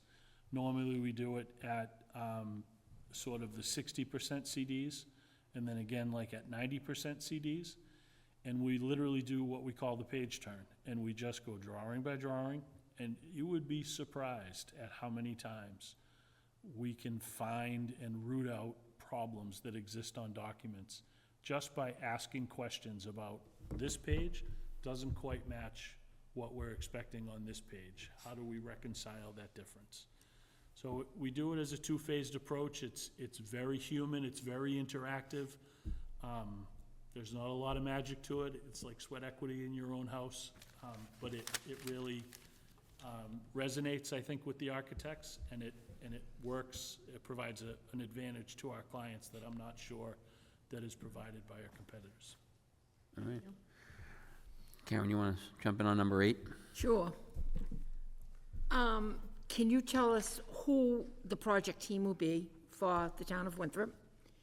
How many projects are they currently managing? And how will you ensure that Winthrop's project receives the sufficient attention and the attention that we deserve? So, it's a hard question, and it's a simple question. Okay. The reality is that we have multiple projects that we have under management. We're currently closing 4 projects right now between now and the end of October. And as those staff members become available and as your schedule becomes a little bit clearer, we will assemble a project team that we are most comfortable with that suits the needs of this project. For example, if you have a need to have a staff member on site from us while you're doing the demolition, we have staff that will be available by midsummer to support that effort, no problem. I have guys coming off jobs on the South Shore, and they would happily come up through the city and watch that project. That may or may not be the same person that comes in the fall, in the spring, presumably, or the summer, and does the full project for us. It's a different skill set, and it creates different tools. So I will be the face of the project for CMS during the full project, and then we have a staff of 14 people that will be supporting me in that effort. And then again, with the field representatives, not to dodge the question or to defer it, but we'll make that call further on. Steve and Roger are both representatives for us on different projects. I can't guarantee that they will be the guys that are here come summer or come, next fall or spring when we get started with construction. Then if we decide to hire CMS, are you saying that we would not see anybody from CMS until the actual demolition starts? No, not at all. That's not what you're saying? No. Then I misunderstood, I apologize. No. In terms of a site representative, we probably would not have a site representative involved in the planning and design of the project. We would bring those staff members on board once the field work was ready to begin. Between myself, Scott Lubker, my associate and my business partner, he and I would be supporting the project through design and working with the architects moving So forward. one of you would be available Or both would be available for the whole for, duration. by us, I mean the not only the town, but for the firehouse building committee. Absolutely. Okay. Yep, no question. Thank you. Yep. Chief? Again, thank you, gentlemen, for being here. Our pleasure. Energy efficiency and green building. This project includes energy-efficient designs. What's your experience with sustainable construction, energy codes, and any related grant programs? So we have a very long and profitable, for lack of a better word, record in terms of obtaining grants as well as working with member utility companies for municipalities and obtaining grants and payback programs through mass save incentives and whatnot. In terms of green projects, we've worked to LEED standards, we've worked to Mass CHIP standards on school projects. We've worked with, again, Mass Save, National Grid through their incentive programs. We've got several LEED Gold or better projects to our credit. We've got 2 net zero projects that we did with Lexington, both the fire station and their pre-K school facility were certified net zero. So we're ultimately confident in our ability to manage a project with very high energy efficiency goals for the community. One of the things that we do in the onset with the designer, in coalition with the designer, is we go through and make sure you understand, number one, those features aren't free. And number two, we sort of take a very pragmatic look at what makes sense, payback periods and whatnot, as well as what may not make sense because of payback periods or whatnot. And sort of make recommendations based on both common sense, first cost, as well as life cycle cost, in terms of what measures should be entertained and considered further for the project. One thing we don't want to do is say to you, you know what, it'd be a great project to, just put PV on the roof, for lack of a better reason, and then have the unfortunate thing to tell you, it'll take you 26 years to pay for those panels, right? That's not a great investment. A lot of people will jump at it, but it's not a great investment overall. So again, very pragmatic approach. We like to make recommendations that will have the best effect on your bottom line, both operationally as well as first cost as well. Thank you. Yep. And to add to that, in my experience, I was involved in the Sudbury Fire Station addition, and during the design phase, we worked with the architect and other interested parties to analyze the possibility of putting solar panels on the roof. And that was outside the scope of the project and certainly outside of the budget at the time, but we were able to work with the architect to incorporate provisions for a photovoltaic system on the roof. So a lot of the electrical work was put into place, but the panels were not actually purchased and installed. But it is ready to go once technology improves and costs come down. Current building codes require that roofs are PV ready. Right. There are certain code requirements that you have to meet that are more of a design function than they are an OPM function, but certainly that flexibility is built into every current project that we're doing. I'm gonna drive to the deputy chief for the last one there. Sure. Yeah. What do you consider the most critical success factors for this project? In particular, how would you help the town achieve them?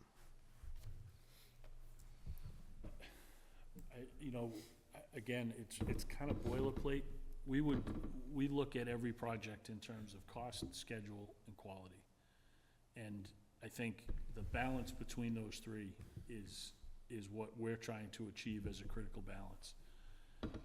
From my perspective, from a municipal standpoint, I think cost and schedule are the most critical things for you, because they're the most publicly facing elements that you encounter. And I think what's our role, again, is to sort of manage expectations, to put those expectations out publicly, whether it's through a website or whether it's through the town's website, or whatever communication method it is that you choose to put your message out in. It's to make sure that that message is out there, it's heard publicly, and that it's adhered to, and that we're accountable to it once it goes out there and is made public. So I think those are the three key factors for us for any project. But ultimately, we want to give you a station that you are comfortable with, that meets your needs and objectives, that comes in under budget, gets delivered on time. Like, those are all home runs for all of us at the end of the day.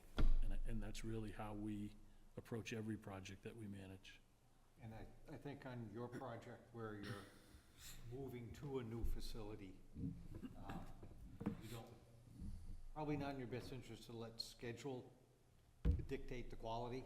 You're not trying to meet a real hard deadline of getting out of where you are. So maintaining quality is also important. We don't want to sacrifice quality for time. Well, thank you, gentlemen, we appreciate it. That was Thank you. a great presentation. Very much. Thank you. Very concise. Any other questions for us before we wrap up, or? What's your intended decision schedule? We're gonna have a meeting with the full Firehouse Building Committee on Tuesday. Tuesday. Yeah, so we'll, Tuesday, probably my Wednesday morning, we'll be calling the people, letting them know. Wonderful. All right? Thank you. Thank you All right. again very much. It was a Thank you very pleasure. much. We appreciate you coming in. Thank you for your time. Thank you.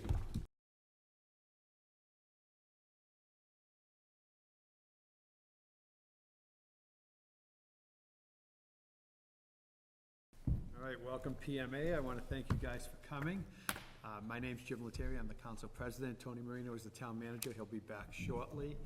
Just to introduce the rest, Kim Dimes, member of the Firehouse Building Committee, Karen Chavez, member of the Firehouse Building Committee, Chief Scott Wiley, obviously a member of the Firehouse Building Committee, and Deputy Chief Steve Calander, a member of the Firehouse Building Committee. I want to thank you guys for coming. Just to let you know, we're live on WCAT, so this will be broadcast live. We'll be asking a handful of questions. We're going to obviously give you a chance to make a presentation to us. We thank you very much for coming. We appreciate your time. We know it's not easy, especially at 5 o'clock or 6 o'clock now to get to Winthrop, but I'm going to hand it over to you. The floor is yours. Thank you very much. First of all, I wanted to say thank you for inviting us. This is a great opportunity, and it gives you a chance to meet the people that are in the proposal. My name is Steve Versteker. I'm an executive director at PMA, and I'll be the principal in charge for the project. Two things I just want to point out before we get into the details. PMA is a firm that specializes in OPM work. We are still family-owned, private firm, and we're the largest OPM firm in New England that specializes in OPM. We have about 100 people locally. The other thing I want to touch upon is that we've done, or are doing, 10 fire stations. Brian and I have been involved with all 10 of those stations. Karina, Ian, and Brian and I have been involved with 4 together as a team. So we're bringing together a strong team that understands fire stations, programming, all the ins and outs. With that, I think I'll just turn it over to Brian. Okay, thanks, Steve. My name is Brian DeFilippis. I'm a senior director in the Boston office. Steve mentioned we've worked on 10 fire stations together. Other projects include police stations and DPWs. They're numerous to count. I lead all of those municipal projects, so have an intimate understanding of how those buildings work. Have 28 years of experience, a Wentworth alumni, and proud to be here. Thank you. I'm Karina Pena. I'll be the project manager on the project and your main point of contact. I've been with PMA now for 10 years. 5 of those have been here with PMA. Since working with PMA, I've successfully managed several municipal projects. Like Steve said, 4 of those have been fire stations. And I just want to leave it off with just one thing that you guys should know about me. I am a very assertive person, so when I want to get things done, I make sure they get done. And I just want to make sure you guys it's important for a successful project. So just wanted to leave you guys with that about myself. How's it going? I'm Ian Sheridan. I'd be the assistant project manager. As Steve said, I've worked on multiple public safety projects and multiple fire stations, and currently am working on the Winfield Fire Headquarters. And I'm Rob Averill. I'll be the on-site representative. I have 12 years of experience in construction and 1 year here with PMA. A little background, I went to the University of New Hampshire. I played hockey. When that dream ended, I moved into the trades, all the way from apprentice to lead carpenter to project manager for a custom home build company. Recently just did a job in Revere at the Abraham Lincoln School and came in under budget and on time. And I'm part of this team for my overall construction knowledge, my customer relationships, and my project execution. You said the right thing. Winthrop High School is the Division IV state champs. Yeah. So you said the right thing. Hockey. Yep, it's our claim to fame. We're very happy Rob joined us. We have a lot of people who've come from the trades, and they're very, very strong members of our team. Yeah. Okay, we're going to move along. Why to choose PMA? I know that was one of the big kind of notes to us as we got shortlisted. So we've kind of broken that down in 3 large chunks here that we see important. Our project experience. As Steve noted, 10 fire stations. We know those buildings in and out. Police stations, including dispatch centers, 911, regional center that Karina will go through in a couple minutes. We do have a staff of 100 in Boston, so we have a deep bench strength, a diverse workforce, which we find to be helpful in our endeavors. I have led all of the public safety projects in our group. Secondly, our team experience. We have a good camaraderie. Hopefully that comes through today. We like each other. We like working with one another.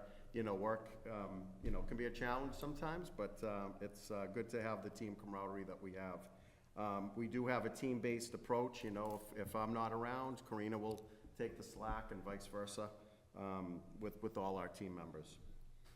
We support each other. I've worked with all these folks for numerous years, and we're a collaborative team. And then lastly, our proven track record.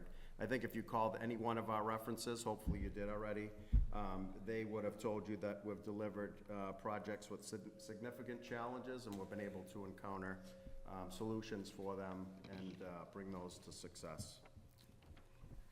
So first, we wanted to highlight the McKinley School, just because we do understand that that is also part of the dispatch center that you guys will be involved in. So as it is, we're somewhat working with you guys indirectly, so we wanted to make sure we highlighted that project as well.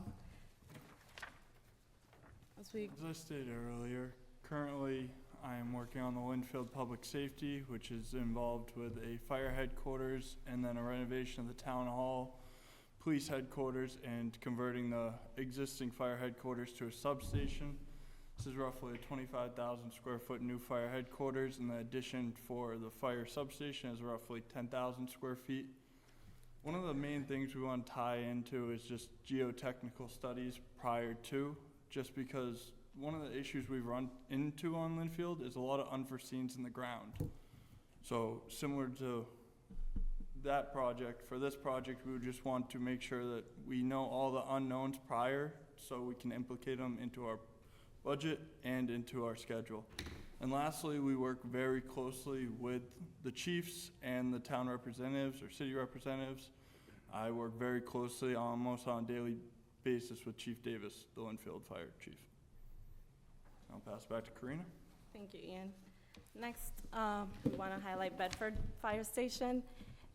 This is a project that we've been working on with KBA. We're actually now in construction. We had our kickoff meeting last week. That project came in $2.6 million under budget, which is great because that's just setting us up for a successful project from the beginning. Next project I'd like to highlight briefly is the Ballardville Fire Station.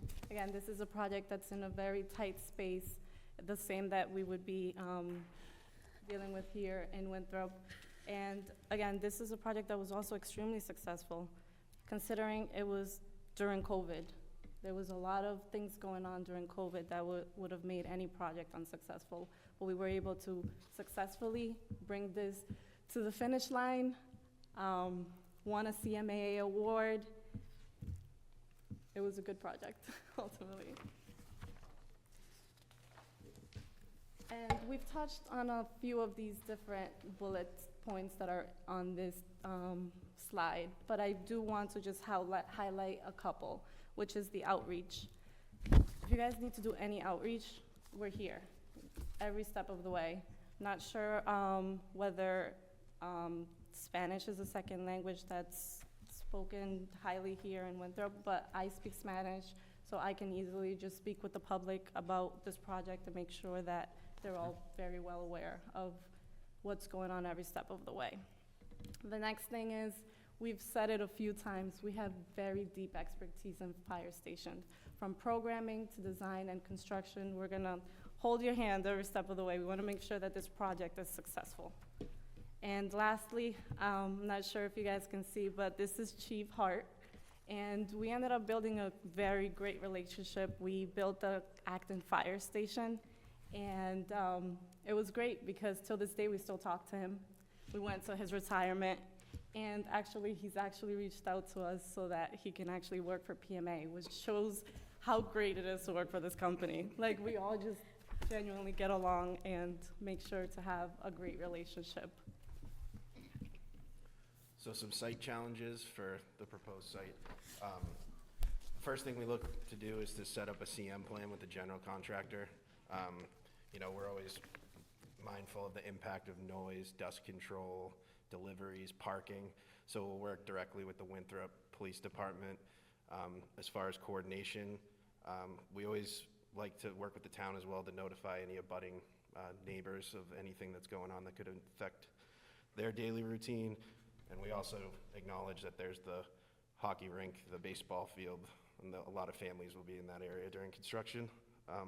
As Ian touched on, we also like to look into any possible unknowns, like tanks in the ground, chemicals, that could impact the schedule. And we're proven to being prepared for that prior to going to bid.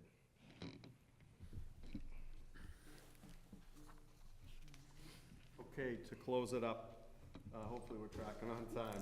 Yep.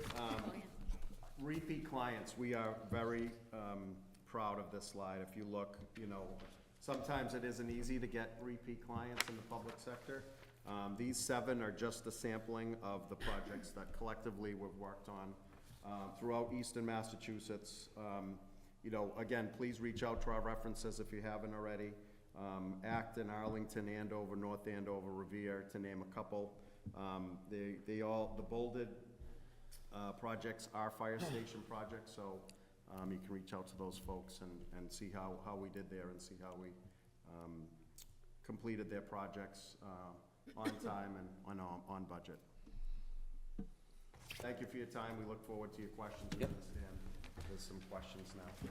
We do. We're going to run through them. For those of you who missed, I'm Tony Marino. I'm the town manager here. Sorry, I've met you in the bathroom. Nice to meet you. Full disclosure, I live in Linfield, so I'm very familiar with the project. I live on Summer Street, so I drive by it every day. So I'm watching the progress. Stop by and see Ian. Yeah, there you go, yeah. I'm always talking to John Chenna, so you know I'm keeping an eye.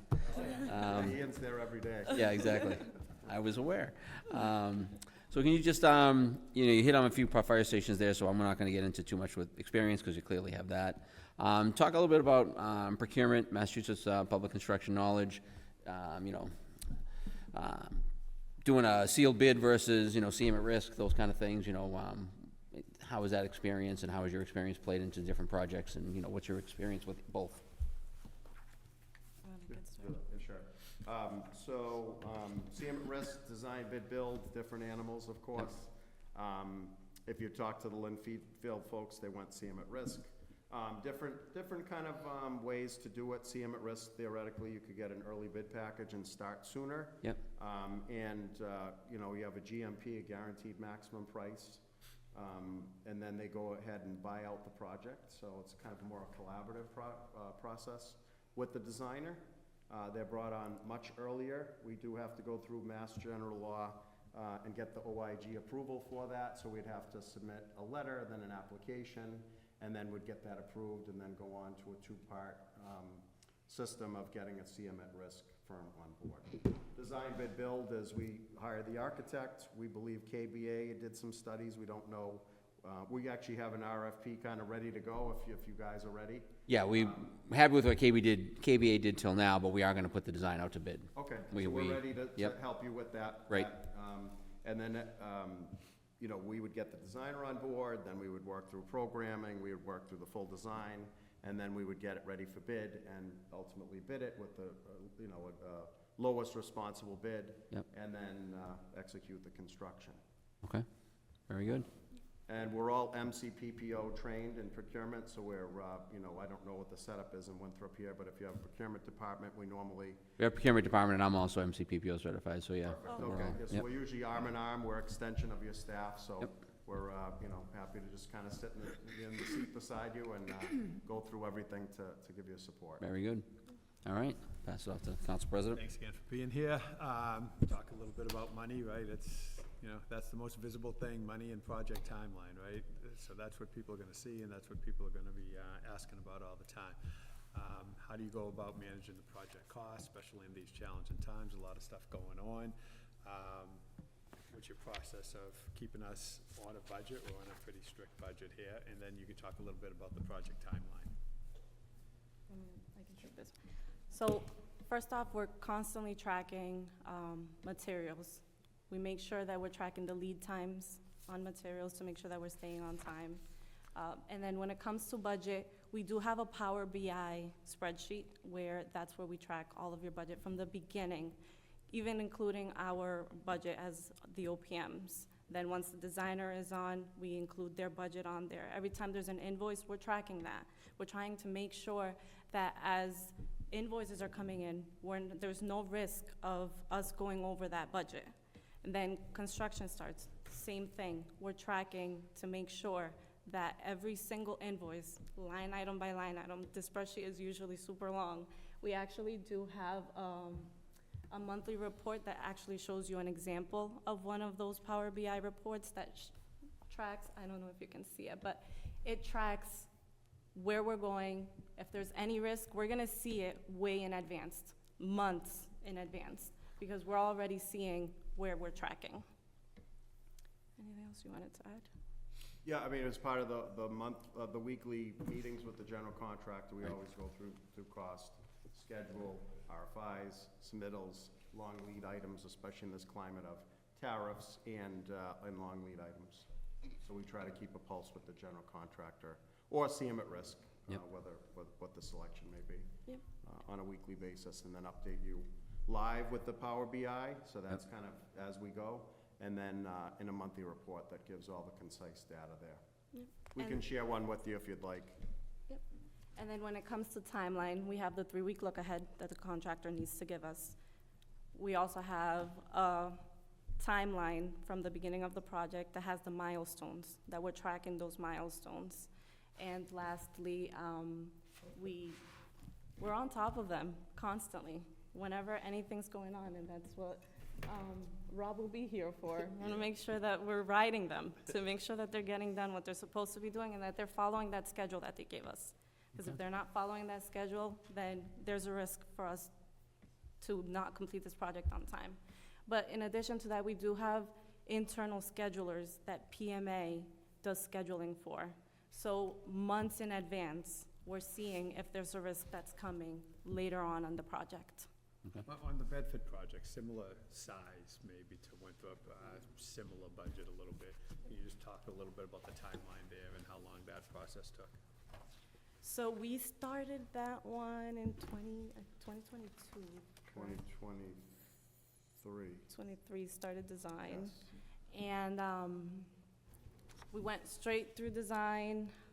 That was about, That was in a historic district, so yeah, that so was that- kind of really Right. drawn out. We Yeah. had, I think there were 23 meetings that we met with those folks to make sure we got it right. It's on the Great Road, so it's prominent to that historic district, so that kind of made that process longer. But we are working with KBA, the folks that you, sounds like you know, and they were very collaborative with that project. So, we went through value engineering to keep that on track for budget. All the while trying to keep the HDC folks happy. Sometimes what they want is boosting the budget, so kind of that push and pull, if you will, and kind of keeping them both on target, and we were successful with that. yep. We did also do some upfront utility work, just to make sure that we're getting that out of the way before construction starts. So that was good for us to, Yeah, we've started it, that yeah. probably about a year ago. We're meeting with Eversource on a monthly basis, sometimes yeah. weekly, to keep them on task. yep. And then, so now construction's starting, and it's an 18-month construction. Thank you. All right, Kim, number 5? Yes, hi, thank you for being here. How do you evaluate and provide feedback on an architect's performance?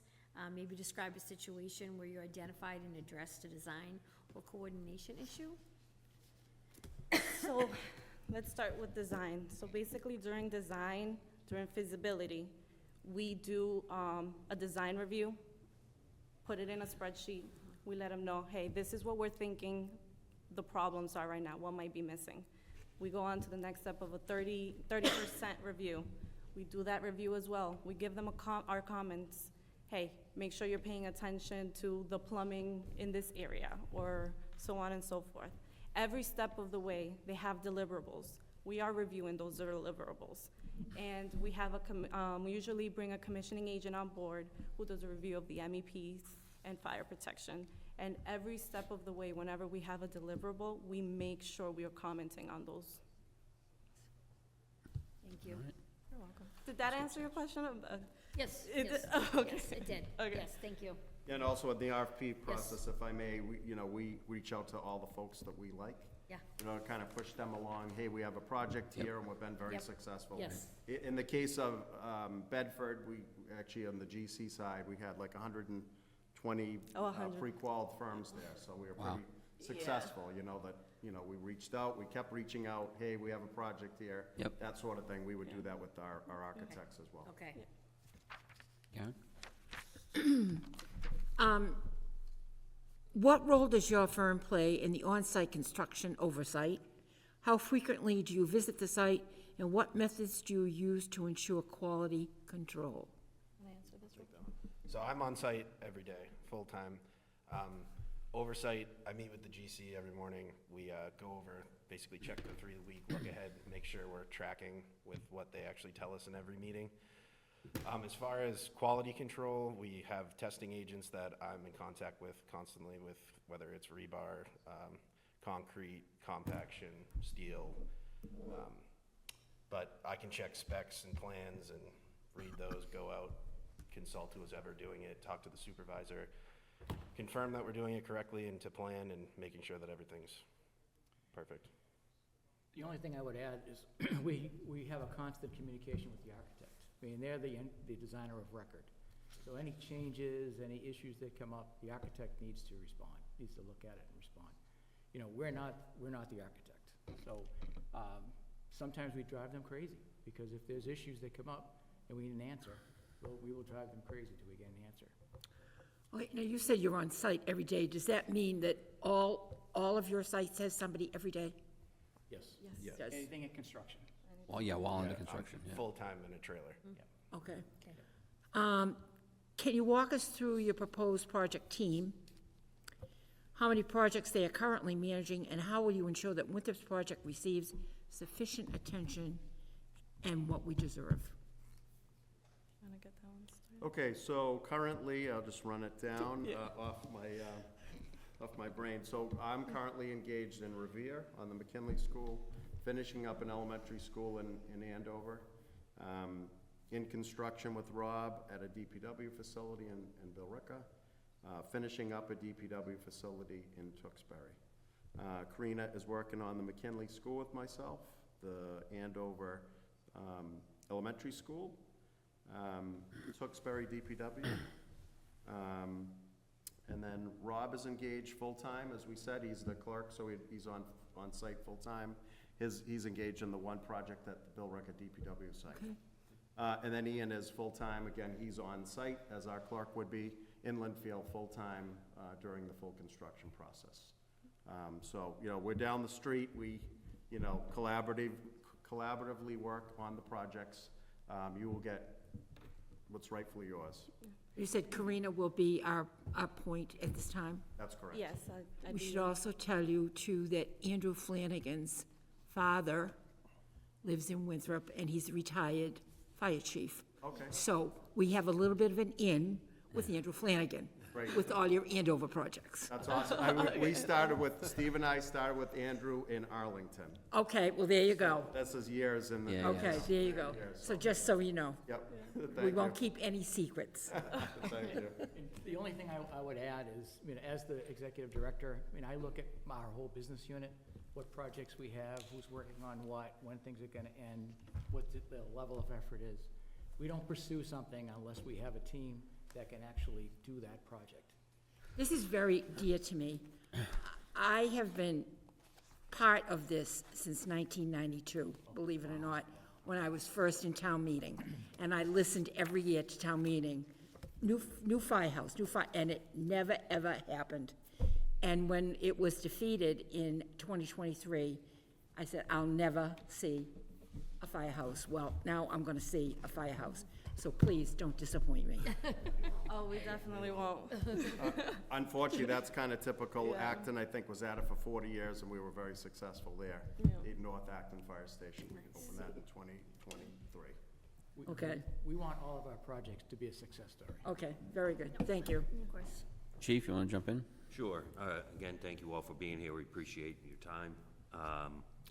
Energy efficiency and green building. This project includes energy efficient design, What's your experience with sustainable construction, energy codes, and any related successful grant programs? Okay, so we have the Acton Fire Station that was geothermal, all electric. We're also working on the town hall electrification as well in Acton, so we do have experience in sustainability. West Elementary is net zero ready. And just to double back on the town hall electrification in Acton, we're actually in the process now of talking to Eversource and helping them with the grant. Yeah. We reach out to them ourselves. Yeah. Hey, what do we need to fill out? What kind of information do we need to provide to the town? Again, like I said, I'm super assertive, and I am writing them basically, like, I need this answer. Just because we know, especially for grants, you need to submit these paperwork in a timely fashion, or there's a chance that you might miss that money. So, yeah, I hope that answered your question, or, okay. We always pursue rebates, whether it be just for lighting or you know, low flow plumbing fixtures, what have you. There is a lengthy list there of projects that were LEED, whether it be silver, gold. It's actually in your packet, too. I saw that, Yeah, yeah. it's in there, sorry, I keep thinking that Yeah. you're not seeing it, but, in the case of Arlington Central, the octagonal building downtown Arlington, if you know Arlington, we exceeded our, LEED, and we got that to be gold. That was Oh, nice. going to be silver. And their other fire station that we worked on, was LEED silver, so. Nice. Chief, next one. Communication and reporting. What systems do you use for keeping the owner informed, and how do you tailor reports or presentations for different audiences? For example, town manager, committees, or public meetings?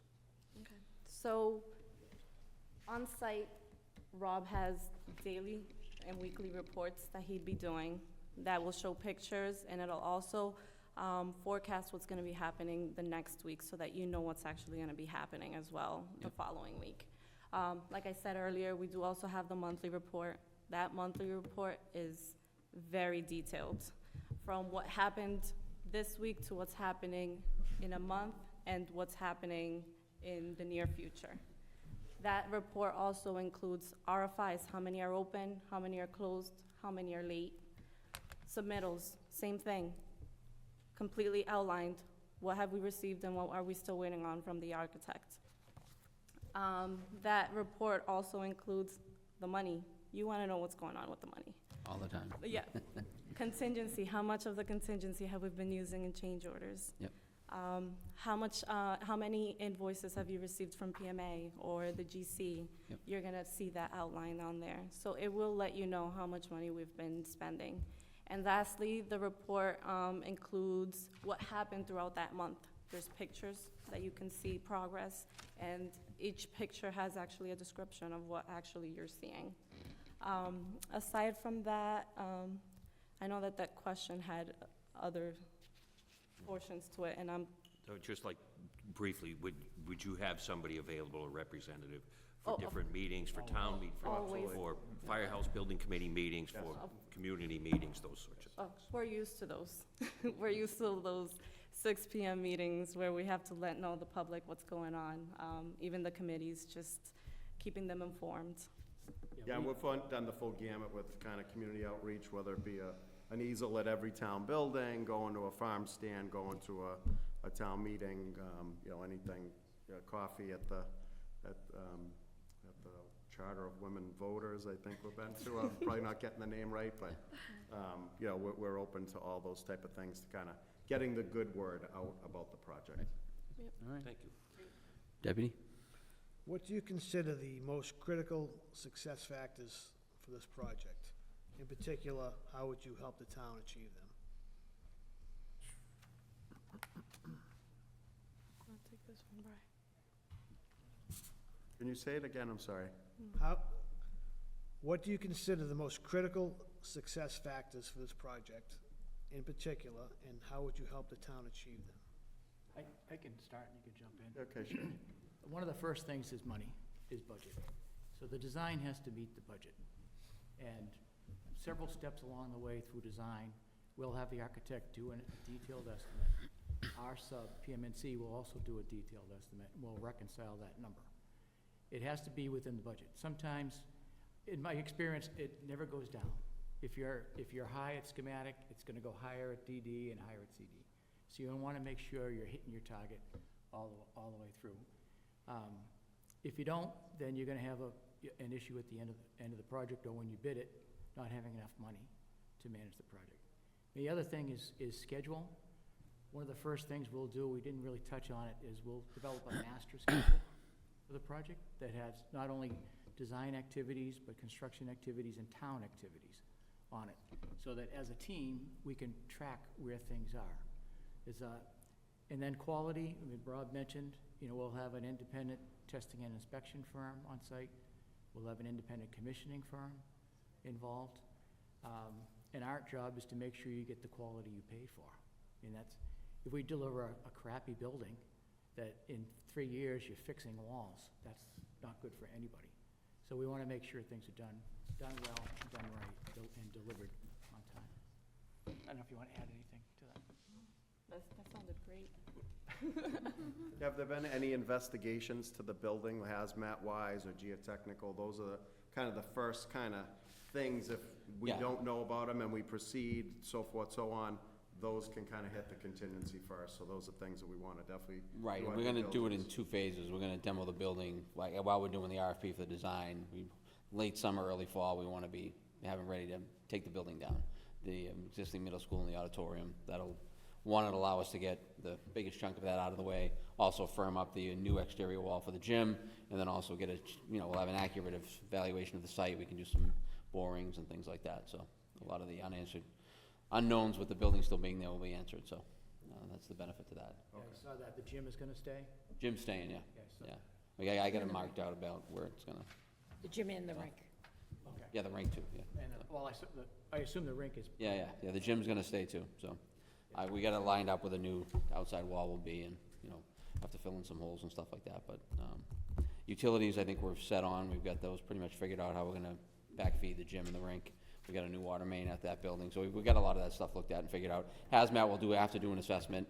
We've had some demolition bids come in, and have some people that are locals that have taken a look at it for us, but we'll have to do the hazmat. And we've done some prior, but there's still some left, I think, probably some window caulking, flooring, things like that. Is it 1970s era, the building? Or probably earlier, right? Yeah, The auditorium is 1950. 50s, yeah. Yeah. And I think the middle school, 68 maybe? Yeah. The auditorium and the gym are around the same There'll building. be asbestos in there. Exactly, yeah. Yeah, a lot of it has been remediated, but obviously. There's still some flat left. Tiles Yeah. and some pipe. Yeah. So, Yeah, I spent some time down there, walking around, watching the high school baseball game in the back. It's Oh, very busy. yeah, Very busy yeah. area. Yep.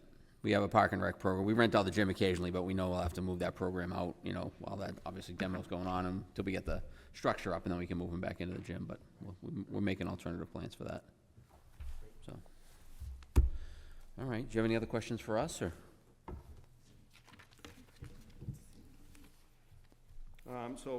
Is there anything more on the architect? You said you're gonna go out with that. We're gonna go out to bid, yeah. We hope KBA applies. We certainly aren't unhappy with them, but we wanna see what else is out there. Okay, great. Pretty typical. I mean, we have had a good relationship with them, so Yep. we would reach out to them as well. Who from KBA were you working with? Larry Trim. Yeah. What about any visits to other fire stations to know what you're looking for? They've done a few. Lexington was one We've spent a lot of time in a lot of different firehouses and gone to, but we do have some plans. One of the members of the Firehouse Building Committee is the former commissioner, retired commissioner from Boston Fire. So Okay. he's gonna get us some access to some of the newer Boston stations, and we do have some plans to go visit, as a committee, to go visit some of the new stations in the area. Right, yeah, we're happy to tour you Yeah. through. Sometimes we've found it nice to kind of, the senior center has a van, you kind of load it up with people that are Yep, interested in. we got a couple of those. Yep. Yeah. Take a couple of visits to, around local stations to, Yeah. we find that that's very helpful to the committees. Who's the retired commissioner? Jack Dempsey. Jack Dempsey. Jack Dempsey. I live a block away from Paul Christian, who's a Okay. Oh, okay. retired commissioner. Yep. Yeah, I've known him and his brother for a long time. So we're well endowed with Good fire people. Yeah, Yes. that's awesome. A loaded committee. Yes, Yes, yeah. intentionally. Yeah. Okay, so our timeline is the full Firehouse Building Committee is gonna meet on Tuesday, night, I believe, right? From 5 PM. So we'll, have our decision come out of there, and then I'll be reaching out with the successful applicant and get ready to negotiate a contract and get going. Any questions come up between now and then, feel free. Absolutely. Thank you. Yep. You may think of something later on tonight. Yeah. Yeah, we have a lot of similar names. I mean, McKinley School, we're obviously involved because we're part of the regional dispatch. So Whitney, and we're working with everybody over there, so, Yeah, yeah. we're with Whitney quite a bit. Yeah, exactly, so. I spoke with Whitney, and she spoke very highly of you. Yeah. Talking with the chief over there about the underground tanks that we have to remove, Yep. so. Yeah, so, and now we got Chelsea coming on board with us too, so. Correct, It's yep. exciting, yeah. It's been closed. All right, well, thank you very much for your time. We appreciate it. Thank you. Great presentation, thank you. Thank you. Because they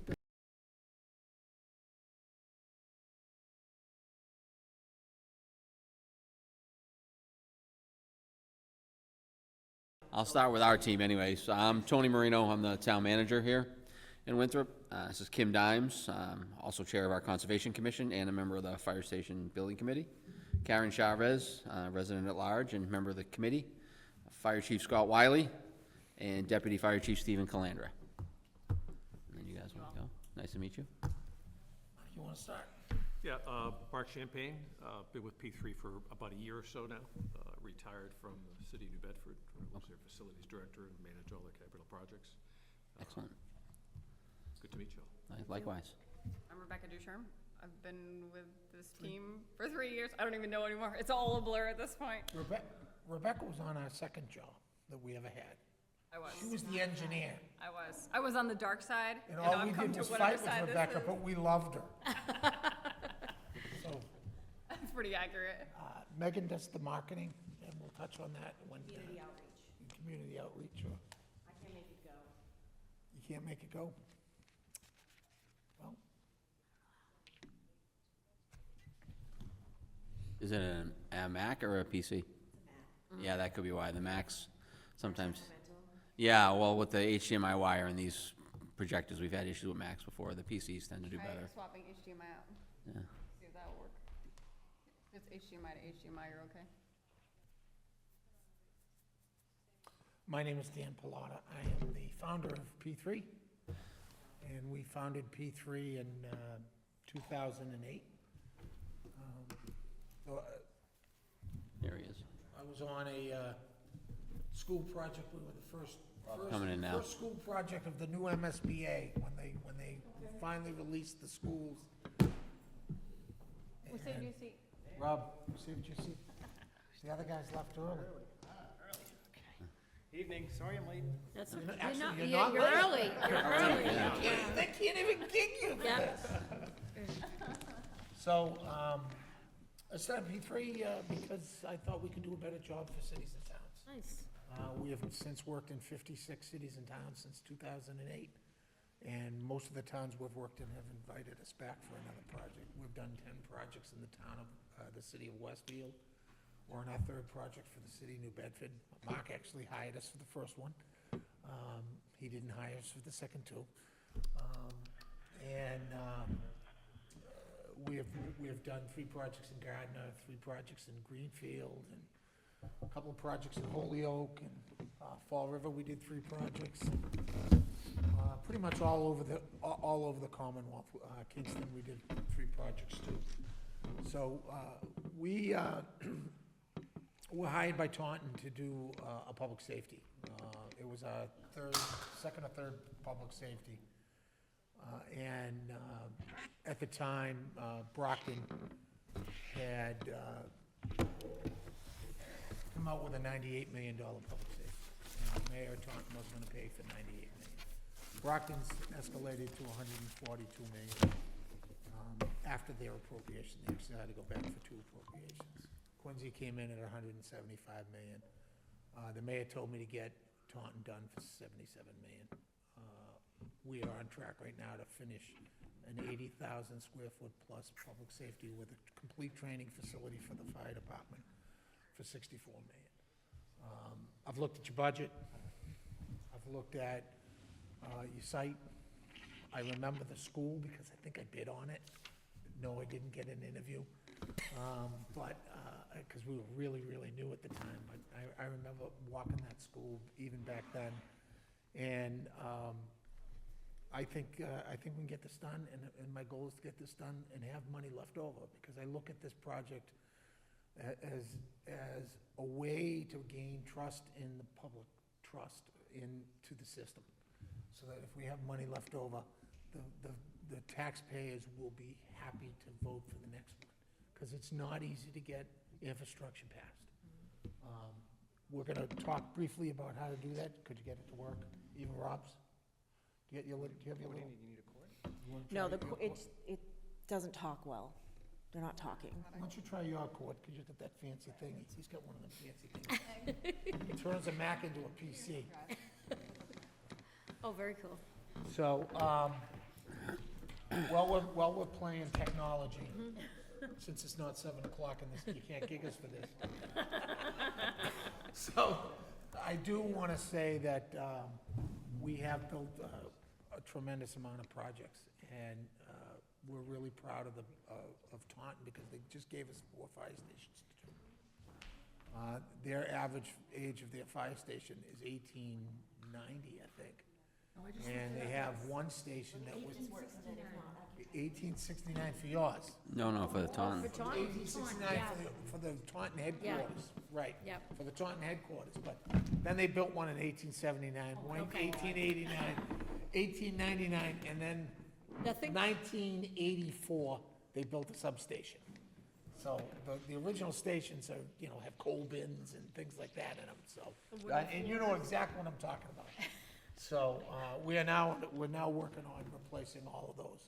There you go. The council's wants to do one a year for the next few years. Wow.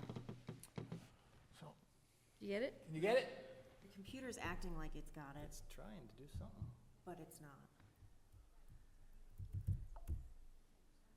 See how it's acting like it's being shared? Well, we'll skip it. Yeah. We'll have to go without it. Do you want me to try the PC with the jump drive? If you could, that'd be awesome. Yeah, That would because probably we actually have a PC there that I know works. If you want to plug the HDMI into that laptop, and then we can just put the flash drive right into there.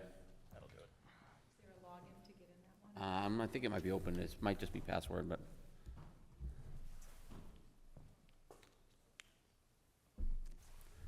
We actually are pretty good with technology. I believe that. Everybody in the field has iPads and all that stuff. I didn't Except say for I was Wednesday good nights. with technology. I said these guys are good with technology. It's so funny. Still on a teletype.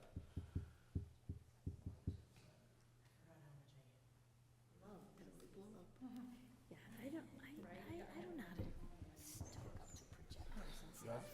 You just ran out of gas? That makes me I got pulled over coming up Route 3. Mark was behind me laughing at me as he drove by. Open and then browse.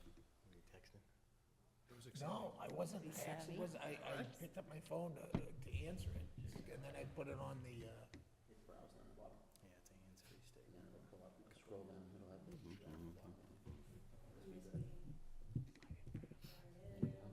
Ta-da! All right. Yay! Here we go. 3 laptops later. Real group effort. Thank you. Not slideshow. We work well with others. That's right. All right, Yay. Oh, Sorry good, now about I got something that. good to Don't look at. don't be. 6:59, ready to roll. Exactly. Great, See, good we're job. not gonna get gigged. Thanks for not gigging us. All right, next one. I did the introduction.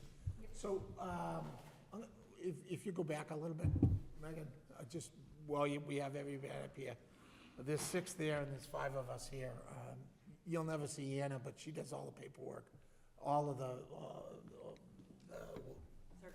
certified payroll reports, binds them, records them electronically so that when there's a records request, that the city of Winthrop doesn't have to deal with it. We'll deal with it, all that kind of stuff. Anna's like the guru of certified payroll. Megan does the community outreach. Rob is day-to-day paperwork project manager. I do the meetings, and all of us, believe it or not, all of us do design review. When we review the drawings from the designer, if you stick with KBA and Larry Trim, we will be reviewing their documents all the time. It is very, very important for us to do that. It is the key to keeping the project under budget. Architects like to design monuments to themselves, and we're here to design a fire station that's functioned 100% for the fire department. Megan, next slide. Our approach is going to be similar to a project that we're currently doing in New Bedford, and it's a school. We have to knock down a building, and then we have to prepare the ground for a new building. And whenever you knock down a building and you prepare a ground for a new building, you have to get to virgin soil and bring structural fill back up. Bringing material in and out of Winthrop is not an easy thing to do. So we want to try and minimize that as much as possible. We want to immediately, if you said go tomorrow, we would immediately meet with the designer and start working on a demolition plan to do a phase 1 demolition project, so that we can get the building out of the way, get the utilities that are in the way out of the way, and prepare the pad for the new fire station as the fire station's being designed, so that we can double track that. Because general contractors don't generally do their own site work, and when there's a site in an urban area, they generally mark it up a lot, because they don't know what the soils are, they don't know what the conditions are, they're looking at a few borings and it's not enough, and they generally overprice it. Site guys don't do that. They're hungry. Right now, the site guys are all dying. I want to get one right out the door. This is what we did in New Bedford, where instead of knocking down a school, somebody knocked down a mill and they buried it, and we had to dig the mill out. We dug the mill out. We actually ground up the brick, ground up the concrete, mixed it with the existing soil, and created the best structural fill I've ever seen in my life. And we had a nice big flat pad. And by the time we got the design done and the contractors got down there, we had saved the city of New Bedford $10 million. So on an MSBA job to come in 10 million under, it's pretty rare, especially post-COVID. We just did it in New Bedford. So we want to take that same approach here. I'm sorry, keep going. I'll keep talking if you don't keep sliding. We gotta make this interesting. This slide's really important, and I put the slide up for a reason. We will attack this immediately. And when I say immediately, I mean immediately. We'll get to work tomorrow. Without a contract, we'll start working at our own expense until our contract's agreed to. And if we don't agree to a contract, you're getting free work. If you look at this, it's a parabolic curve. This is the MSBA's cost data for the last 10 years. And you can see in the last 3 or 4 years what has happened with public construction. Now, schools aren't fire stations, but fire stations are in the same parabolic curve as schools. All right, so our job is to get this thing out and to bid as quickly as possible. We want to have bid documents on the street in 9 months and have construction starting a year from last month. So that right now we'd be putting footings and foundations in after we've already knocked the building down, after the gym's already been repatched up and running as a gymnasium. Very, very important that these two things happen at the same time.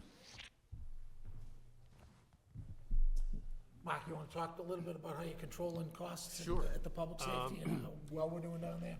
So, once construction starts, it's really important to kind of control the team and massage the team so that everyone kind of works well together and we continue to be productive day to day. It has to do with sequencing for the general contractor, helping accelerate response times from the design team back to the general contractor and their filed subs, try to minimize that time so they're able to effectively manage any changes and questions that come up throughout construction, because things obviously do. This project started just a little over a year ago, and it was a similar situation here than Dan's proposing for your site that he just did, the school site in New Bedford.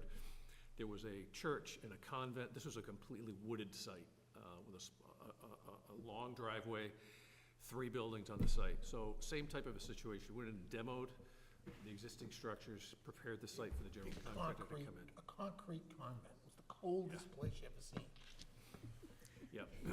And, I mean, we found a couple of surprises along the way. There were a couple of old dry wells that were 30, 40 feet deep that were just kind of covered over. No one knew were there. They weren't in the survey or anything. And so it's effectively managing those unforeseen situations that come up. And not every unforeseen situation causes a financial change to the negative for you and just change orders. It's just how the situations are dealt with. So now, we're at a point where this substantial completion for this project was scheduled originally for mid-December of this year. And right now, in our meetings, we're targeting scheduling the beginning of installation of technology in the building in the middle of October, the delivery and setting up of FF&E in November, which is going to allow the building to probably come to final completion, I'm going to say 30 to 45 days ahead of time, which helps everybody. It's good for everyone. Right now, we're already, drywall is complete in the project. That was about 4 weeks ahead of schedule. We've got first coat of paint on most of the walls, and they're starting to flood ceilings. Commissioning reports are starting to be issued on, it's an extensive HVAC systems, mechanical systems in this building, as you can imagine. It's, the core building is about 70,000 square feet, and it houses police and fire. Thanks. Next slide, Megan.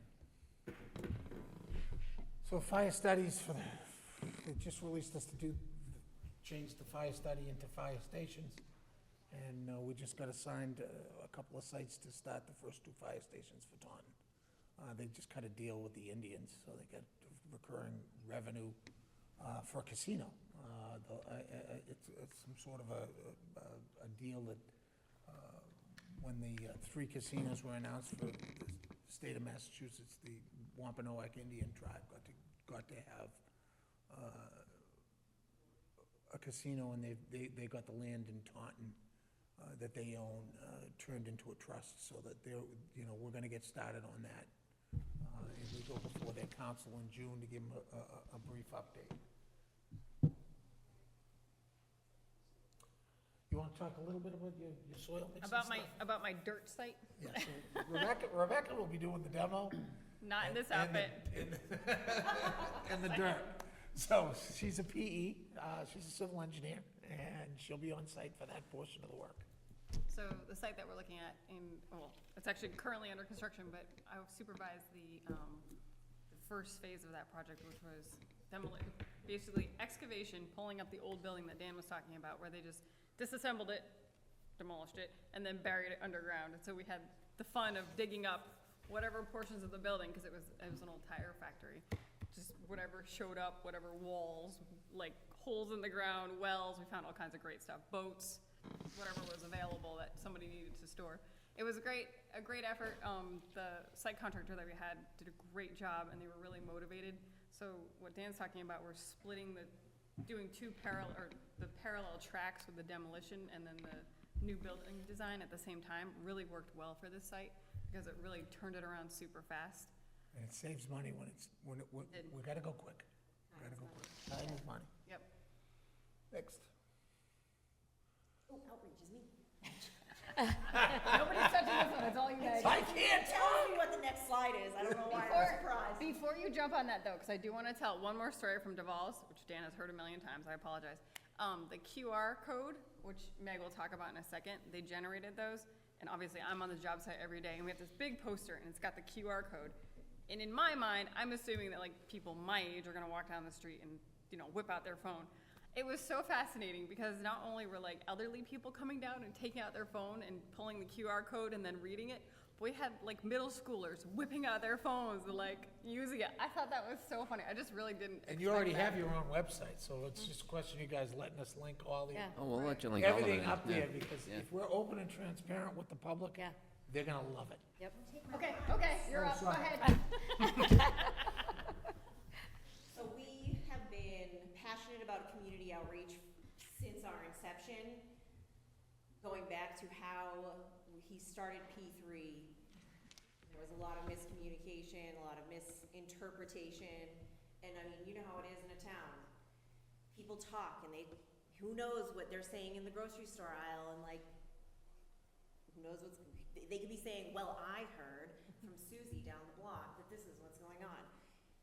And we find that, or I have found, because if we don't get a project, I have a tendency to follow the project to see if it gets funded. I'm a little spiteful. It's fine. And one of the things I find most fascinating is the internal conversations within communities. Massachusetts is unique in that every town is generally its own government, with a few exceptions. I currently live in Maryland. I came up for this presentation, and we have a county-based system. It's very interesting to see the differences. It's fun to watch the communities talk within each other, because you have projects where you communicate effectively and people get excited. You have communities where things are like shrouded in curiosity and not necessarily answers, and people make up the darndest things. So we became really passionate about being incredibly transparent as well as technology forward. I know I didn't do a very good job of showing that when I couldn't operate the PC, but we use QR codes, we use email newsletters, we do print newsletters, we do trifolds, TV shows, any way that we can communicate to any demographic, we are going to communicate with you. And that goes for design as well as construction, because the curiosity, they wanna know. It's more important in They design. wanna know. The public is entrusted you with $38.5 million. They wanna know. It is more important in design, because Susie down the street might tell you that they're building X, Y, Z. And it's like, well, that's nowhere near. Or why are we building this? Well, fire stations the modern fire station is not the fire station of the 1990s. It's not the fire station of the 1950s. And we have so much more information about how firefighters are impacted by firefighting and what goes into making those buildings more modern. The Decon. Yeah, I mean, we've learned that firefighters have a higher cancer rate. Firefighters have a higher cancer rate of, 9% above everybody else, higher chance of dying of 14% from cancer than the rest of us, and it's because the particulates are on their gear, and the gear needs to get washed, and there has to be a neutral zone between the living quarters and the apparatus bay, and there's a lot of parts and pieces to this that we want to make sure we get right for those that have to work in this building, and the generations that are going to follow them. We owe it to the firefighters, and we owe it to the community, not to have one firefighter get sick because of a building, or because they came back and their clothes didn't get properly washed, or they didn't have the ability to have a locker that didn't have ventilation, or some of the modern conveniences today that a fire station has, that your stations might or might not have today. Usually the older fire stations just don't have the room to have all the bells and whistles that are necessary for today's fire stations. For a community outreach aspect, you might have people saying, well, they're getting this high-end washer and dryer, for instance. And it's like, well, these are the reasons why we need them. And these are what they prevent long-term costs, pension, medical care, et cetera. So, one of my most recent public safety outreach, this is the city of Taunton. In Taunton, we have this, there's a trifold, you can't really tell it's a trifold in this form. There's a QR code on it. It does a cost comparison of how it's gonna impact a household and compared to like your daily expenses. Your Starbucks, your grocery, your Netflix, whatever. So you can see like, yes, this looks like a number, but then when you compare it to household costs, people are more likely to be like, oh, I can understand that, I can afford that. We put up these boards that show the current conditions. One thing that people are typically passionate about is that they want their law enforcement to be in a building that is good for them. They don't want them in poor conditions, but they don't see the inside of those buildings. So when you show them, these are the current conditions that we're working with, we put them all in public places, libraries, the town hall, the police station, businesses that were supportive.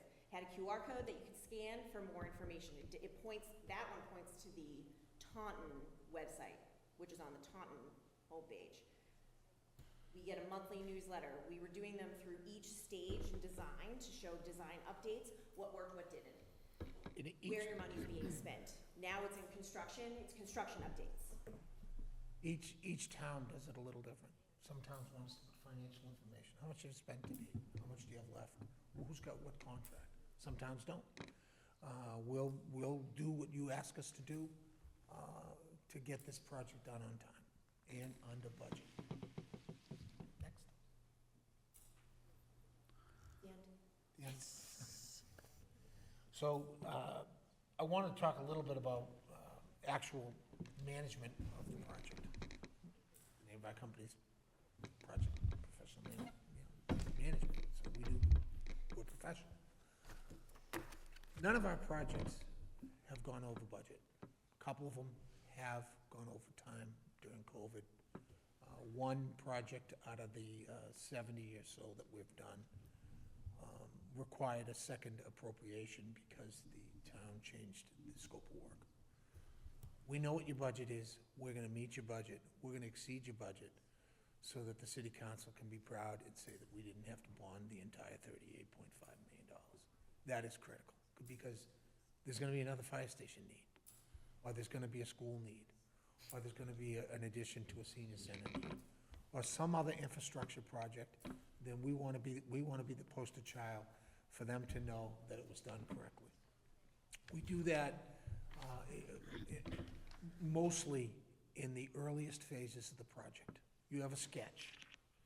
It's kind of like a plan that you guys have all kind of agreed with. You went to the council, you got your money. As we develop that sketch, in the first section of schematic design and design development, we are gonna be all over the designer, whoever the designer is. If it's KBA, I'm gonna enjoy talking to Larry Trim on a daily basis. I will get a thrill out of it. And the reason I'll get a thrill out of it is Larry did a project with us in Holyoke 3 years ago for a new gymnasium and 4 classrooms addition to a public school in Holyoke, and it came in at $8 million, $468 a foot. Everyone told us it was impossible. We found a way to do it because we collaborated at the beginning of the job, set the expectations, and we got this done. And the same thing's gonna happen here if you choose P3. Once we get that past that design development and the SD, we start looking at the details.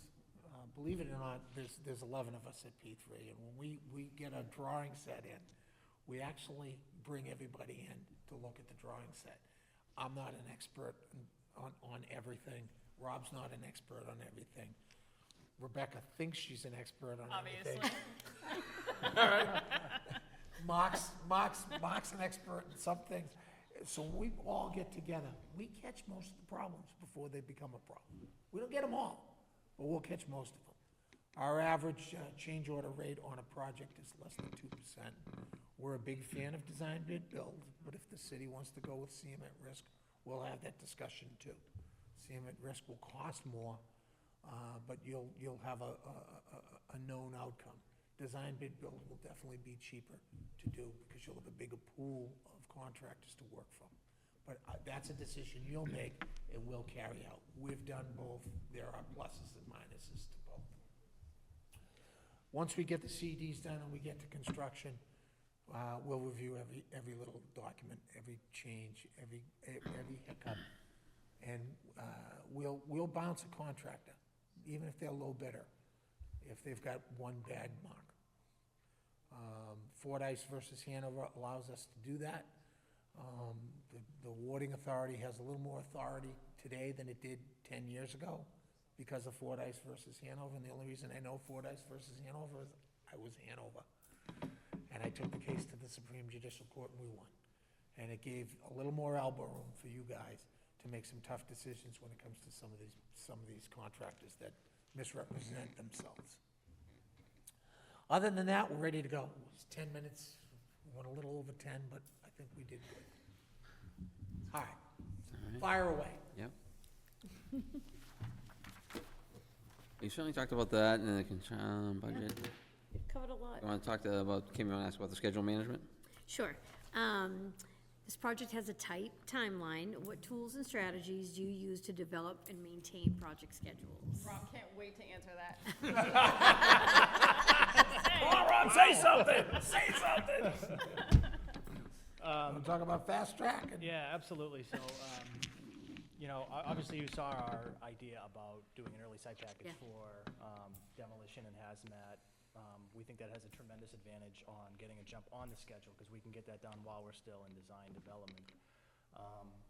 More of the day-to-day scheduling on how we keep things on track, that's really about out of the gate, developing that schedule, not just with yourselves, with the design team, getting engineering input, creating a meeting schedule that we absolutely have to stick with, not just with the committee. The committee meetings are critical to decision-making, but we also make a strong point to do in-between meetings with just the design team, see how they're tracking. We're waiting for feedback from civil on, stormwater input, and we're 3 days out from the building committee meeting. We want to know that we're going to have that input before we get to you. So we're constantly keeping on Larry and his team, and because we've worked with Larry and his team before, we've developed, that relationship, the expectations, so we don't think this one would be any different because we've had success working with them in the past. We will bring printed or, digital schedule updates to the regular meetings. If any of the line items have changed, we'll make a point of showing that. If we're able to pull some dates up, if a date slips for whatever reason, we try not to make that happen, but we're open and transparent about that. We don't like to hide changes or hope they go away for the second meeting or the third meeting. We're very transparent about schedule updates, and we intend to bring those to every meeting. We use a software package called Fast Track. It's Apple-based. It integrates with, we're all Apple-based. Yes. And the reason we're Apple-based is because we were using iPads long before everyone else, and Bluebeam and all our stuff in the field, and sending it direct from the field to the designer, so the designer didn't have to make a trip out and send us a bill. So, and it's worked really well, and it cuts down on decisions, minor decisions that could hold up a $30 million project. But we use Fast Track, and it does translate to Microsoft Project, Timberline, and all the rest of them. But we found it to be very easy, and one of the reasons we like it is you might all be advanced in construction, but a lot of the committees we deal with are not, they're lay persons. So Fast Track's easy to read. And it gives you a written tabulation on the left side and then the critical path on the right side. So it's an easy Gantt chart to read. Sounds good. Okay? Yes. All right. Sounds great. Yeah, you want to go to 7? Yeah. What about 1 through 6? You cut me short. Oh, you did a lot of stuff. Yeah, You guys really want to go home? No. Covered a lot of it. You really answered a lot of our questions with your presentation. Sorry. And no, it's a good thing. What role does your firm play in on-site construction oversight? How frequently do you visit the site? And what methods do you use to ensure quality control? You want the building to be built right? Yep. Mm-hmm. I have I'm passionate about this building. So no, I'm kidding. We, first of all, when any construction is ongoing, we're on site. That has to be. So big a project to have a part-time on site. We don't call them clerk of the works. We call them field managers. Mark's a field manager. Rebecca's a field manager. They're in the field. And, Mark's building a building, and Rebecca's doing the site work. They're in the field every single day.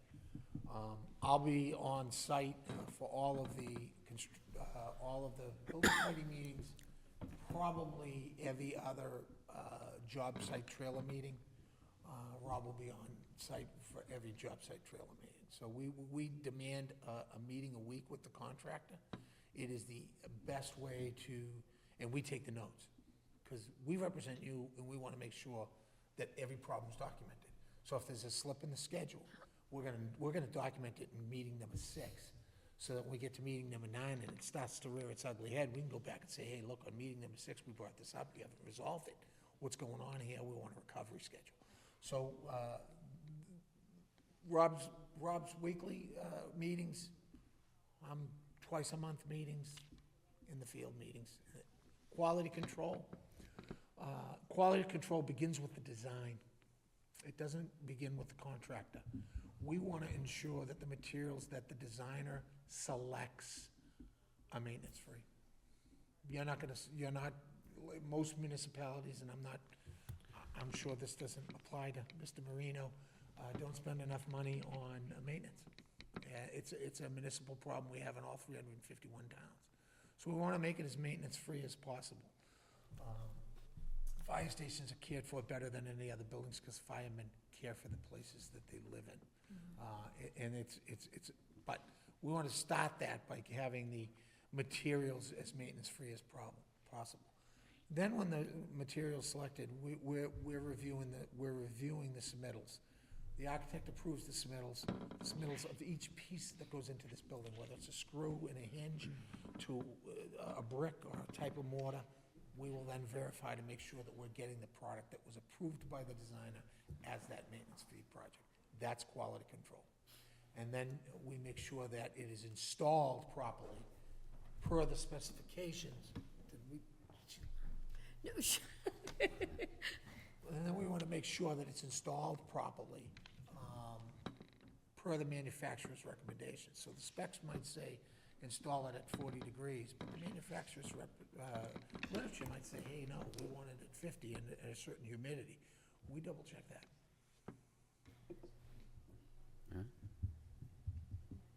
Can you walk us through your proposed project team? How many projects are they currently managing, and how will you ensure that Winthrop's project receives sufficient attention? Okay, that's an easy one. Okay. Mark's on one, that'll wind down before you start construction. Rebecca is on one that's gonna wind down right about when we start the site work. So they're gonna be in the field. Rob is on 3, and this will be his 4th. But 2 of them are summer roof jobs. So I don't count them as real projects because they don't take that much time. I'm on 3 projects, and this will be my 4th. Megan's on pretty much most of them because she does everything remote at odd hours of the night. And then all of a sudden, we wake up and in our inbox I try not to work past 1. Everything that we requested was there. She was in Sudan. I was in Kenya. Kenya. She was in Kenya, and we'd ask her for something. We moved because we couldn't go to Sudan. We'd get it like in the middle of the night. It was pretty cool. And, except for when it was wrong, and then it was really tough. It was rarely wrong. So that outlines our team. Sounds good. So what he's telling you is that he knows that if he overloads us, we'll stop working with him. So he's super careful to give us the exact right amount of work before we tell him that that's not gonna happen anymore, so. Yeah, I mean, Realistically, we're strategic. I mean, Mike Delvecchio's not here. He's been here the whole time of P3. Rob's been here the whole time of P3 since we started. You don't count. I've been here longer than Mike. I'm sorry, Megan. So, our employees stay with us, and they stay with us because we treat them well. We're pretty liberal with when they need a day off for children. Well, Megan can work from wherever, so she would stay. Well, No, that's not wrong. we don't even know if she's working. We're thinking of putting a GPS on her. So, but. My email but says you know what? otherwise. We have an attitude that if the work's getting done, we're happy and we don't get complaints. So if I don't get a complaint, I'm pretty happy. I just finished the senior center in Wilmington, just about to finish the town hall in Wilmington, and my project load's gonna go down too. So this is kind of, works out really well for P3. So our project is coming in at the right time, is what you're Yes, saying? And it's why we went for it. Yeah, we don't just apply for projects to have projects. We kind of pick and choose where we want to do and what we want to do. Okay. And I'll get to be honest with you, we probably could do double the load that we have, but none of the towns would be happy. We have repeat customers for a reason. We got invited back to Wilmington for a reason. We got invited back to Westfield. Westfield 9 times, 3 different mayors for a reason. Greenfield, 3 projects for a You reason. mentioned those places, and they're 100, 150 miles from. Yep. That's a long way. We drive a lot. I drive a lot. I'm not gonna pretend I don't. I do drive a lot. I do a lot in the vehicle. The people that are in the field are in the field for the duration of their projects. They're not traveling anywhere. So we get it done. We have a good system. Chief? Energy efficiency in green buildings. This project includes energy efficient designs. What's your experience with sustainable construction, energy codes, and any related grant programs? Thank you for the question. It's a great question. Your building does not have any of that yet because it's just a piece of paper with some kind of colored squares on it. We're gonna make sure you get it. The school that I talked about that's 10 million under is net zero. It's the first net zero P3's done. The roof's covered with photovoltaic, and there's 103 500-foot geothermal wells to make this school building a net zero building. Not an easy task. We've been written up in the Washington Post. We've been written up with MSBA. We did it because at the time that we designed it, the Inflation Reduction Act allowed us to take advantage of getting for those geothermal wells to be paid for, and for the solar voltaic to be paid for. As we get closer and closer to that point, we'll have those discussions on what we can afford and what we can do, and are there other delivery methods that we can achieve those green efficiencies. The building itself is inherently going to be green because the Massachusetts Building Code today almost exceeds what we used to think as LEED Platinum 10 years ago. Our building code's already blown right by that. So it's going to be a green building. The question will be, how green can we get it? And how can we reduce the annual cost so that your budget can take a little breather? Thank you. And I think that Megan hit on some of these things. Yeah, we did the communication. Communication and reporting, but the next one was, I'll jump ahead and take the deputy's question. Conflict resolution, can you describe a dispute between a contractor and an architect that you helped to resolve? What was your role and what was the outcome? That's a daily question. We actually deal with that on a daily basis. Contractors' jobs try to grab as much of the taxpayers' money as they can, and our job is to prevent them from getting that. The biggest conflict that I had was not with a contractor, it was with a designer.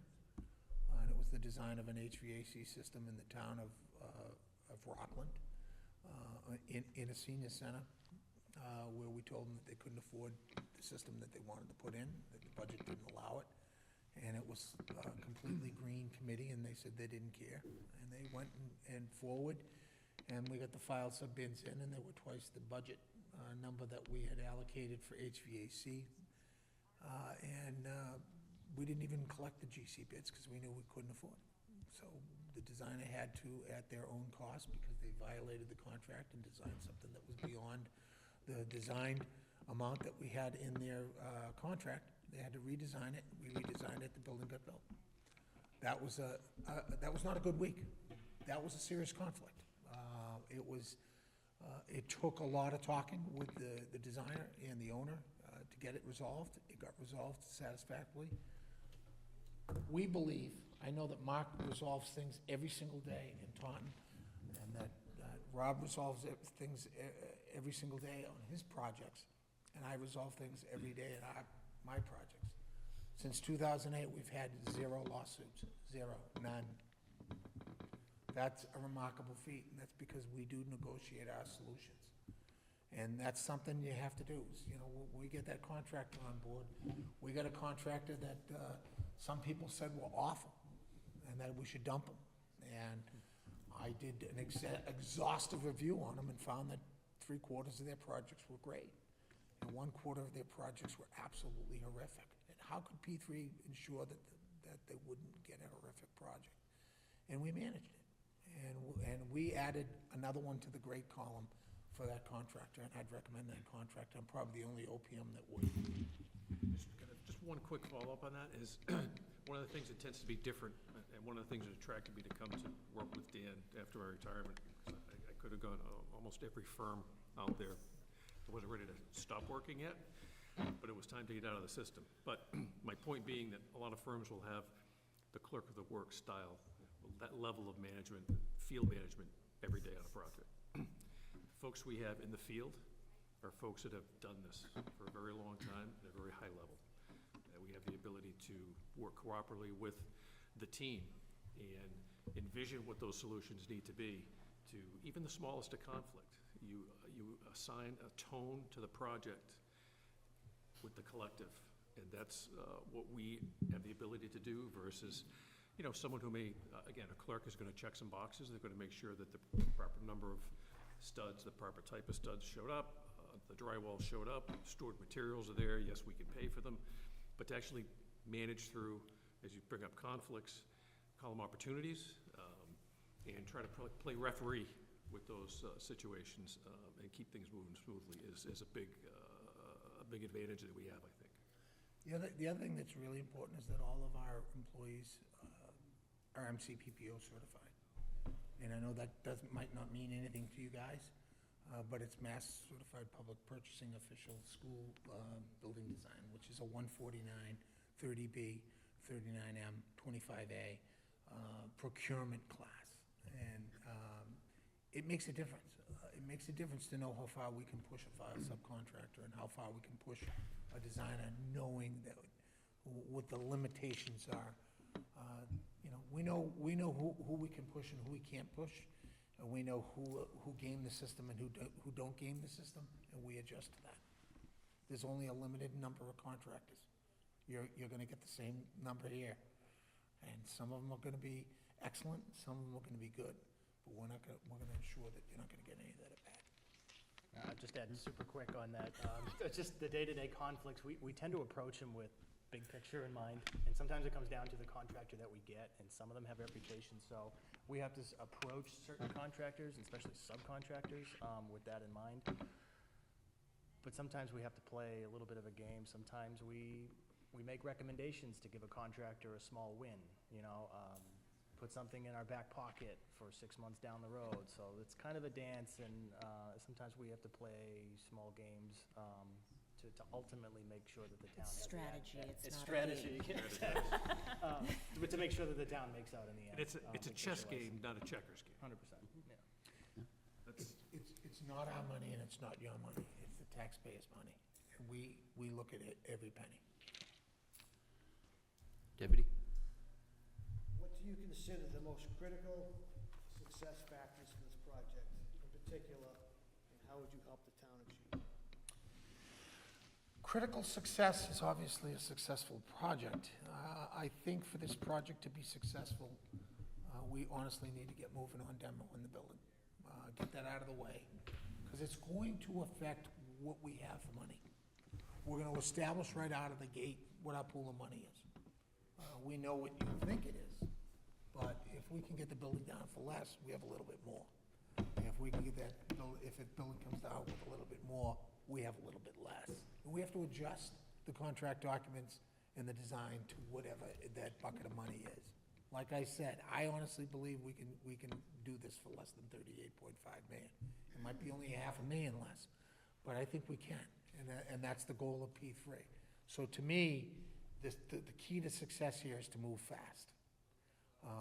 And that means I might have to come out here once a week for 2 months to get the design done.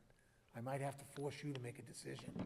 I might have to say, hey, chief, I need a decision. I can't wait for you to talk to the union guys, or I can't wait for you to talk to the lieutenants.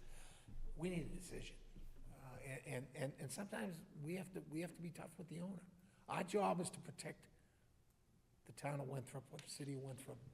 I just remember you had town meetings, so before you're this form of government. Our job is to protect the municipality. And sometimes we have to protect the municipality from you, and from us, from the designer, and from the contractor. And there's that balance that we're gonna do. But the key to it is schedule and speed. I am not worried about meeting the deadlines. I am not worried about meeting the budget. I'm worried about making sure that decisions get made so that no one can claim a delay.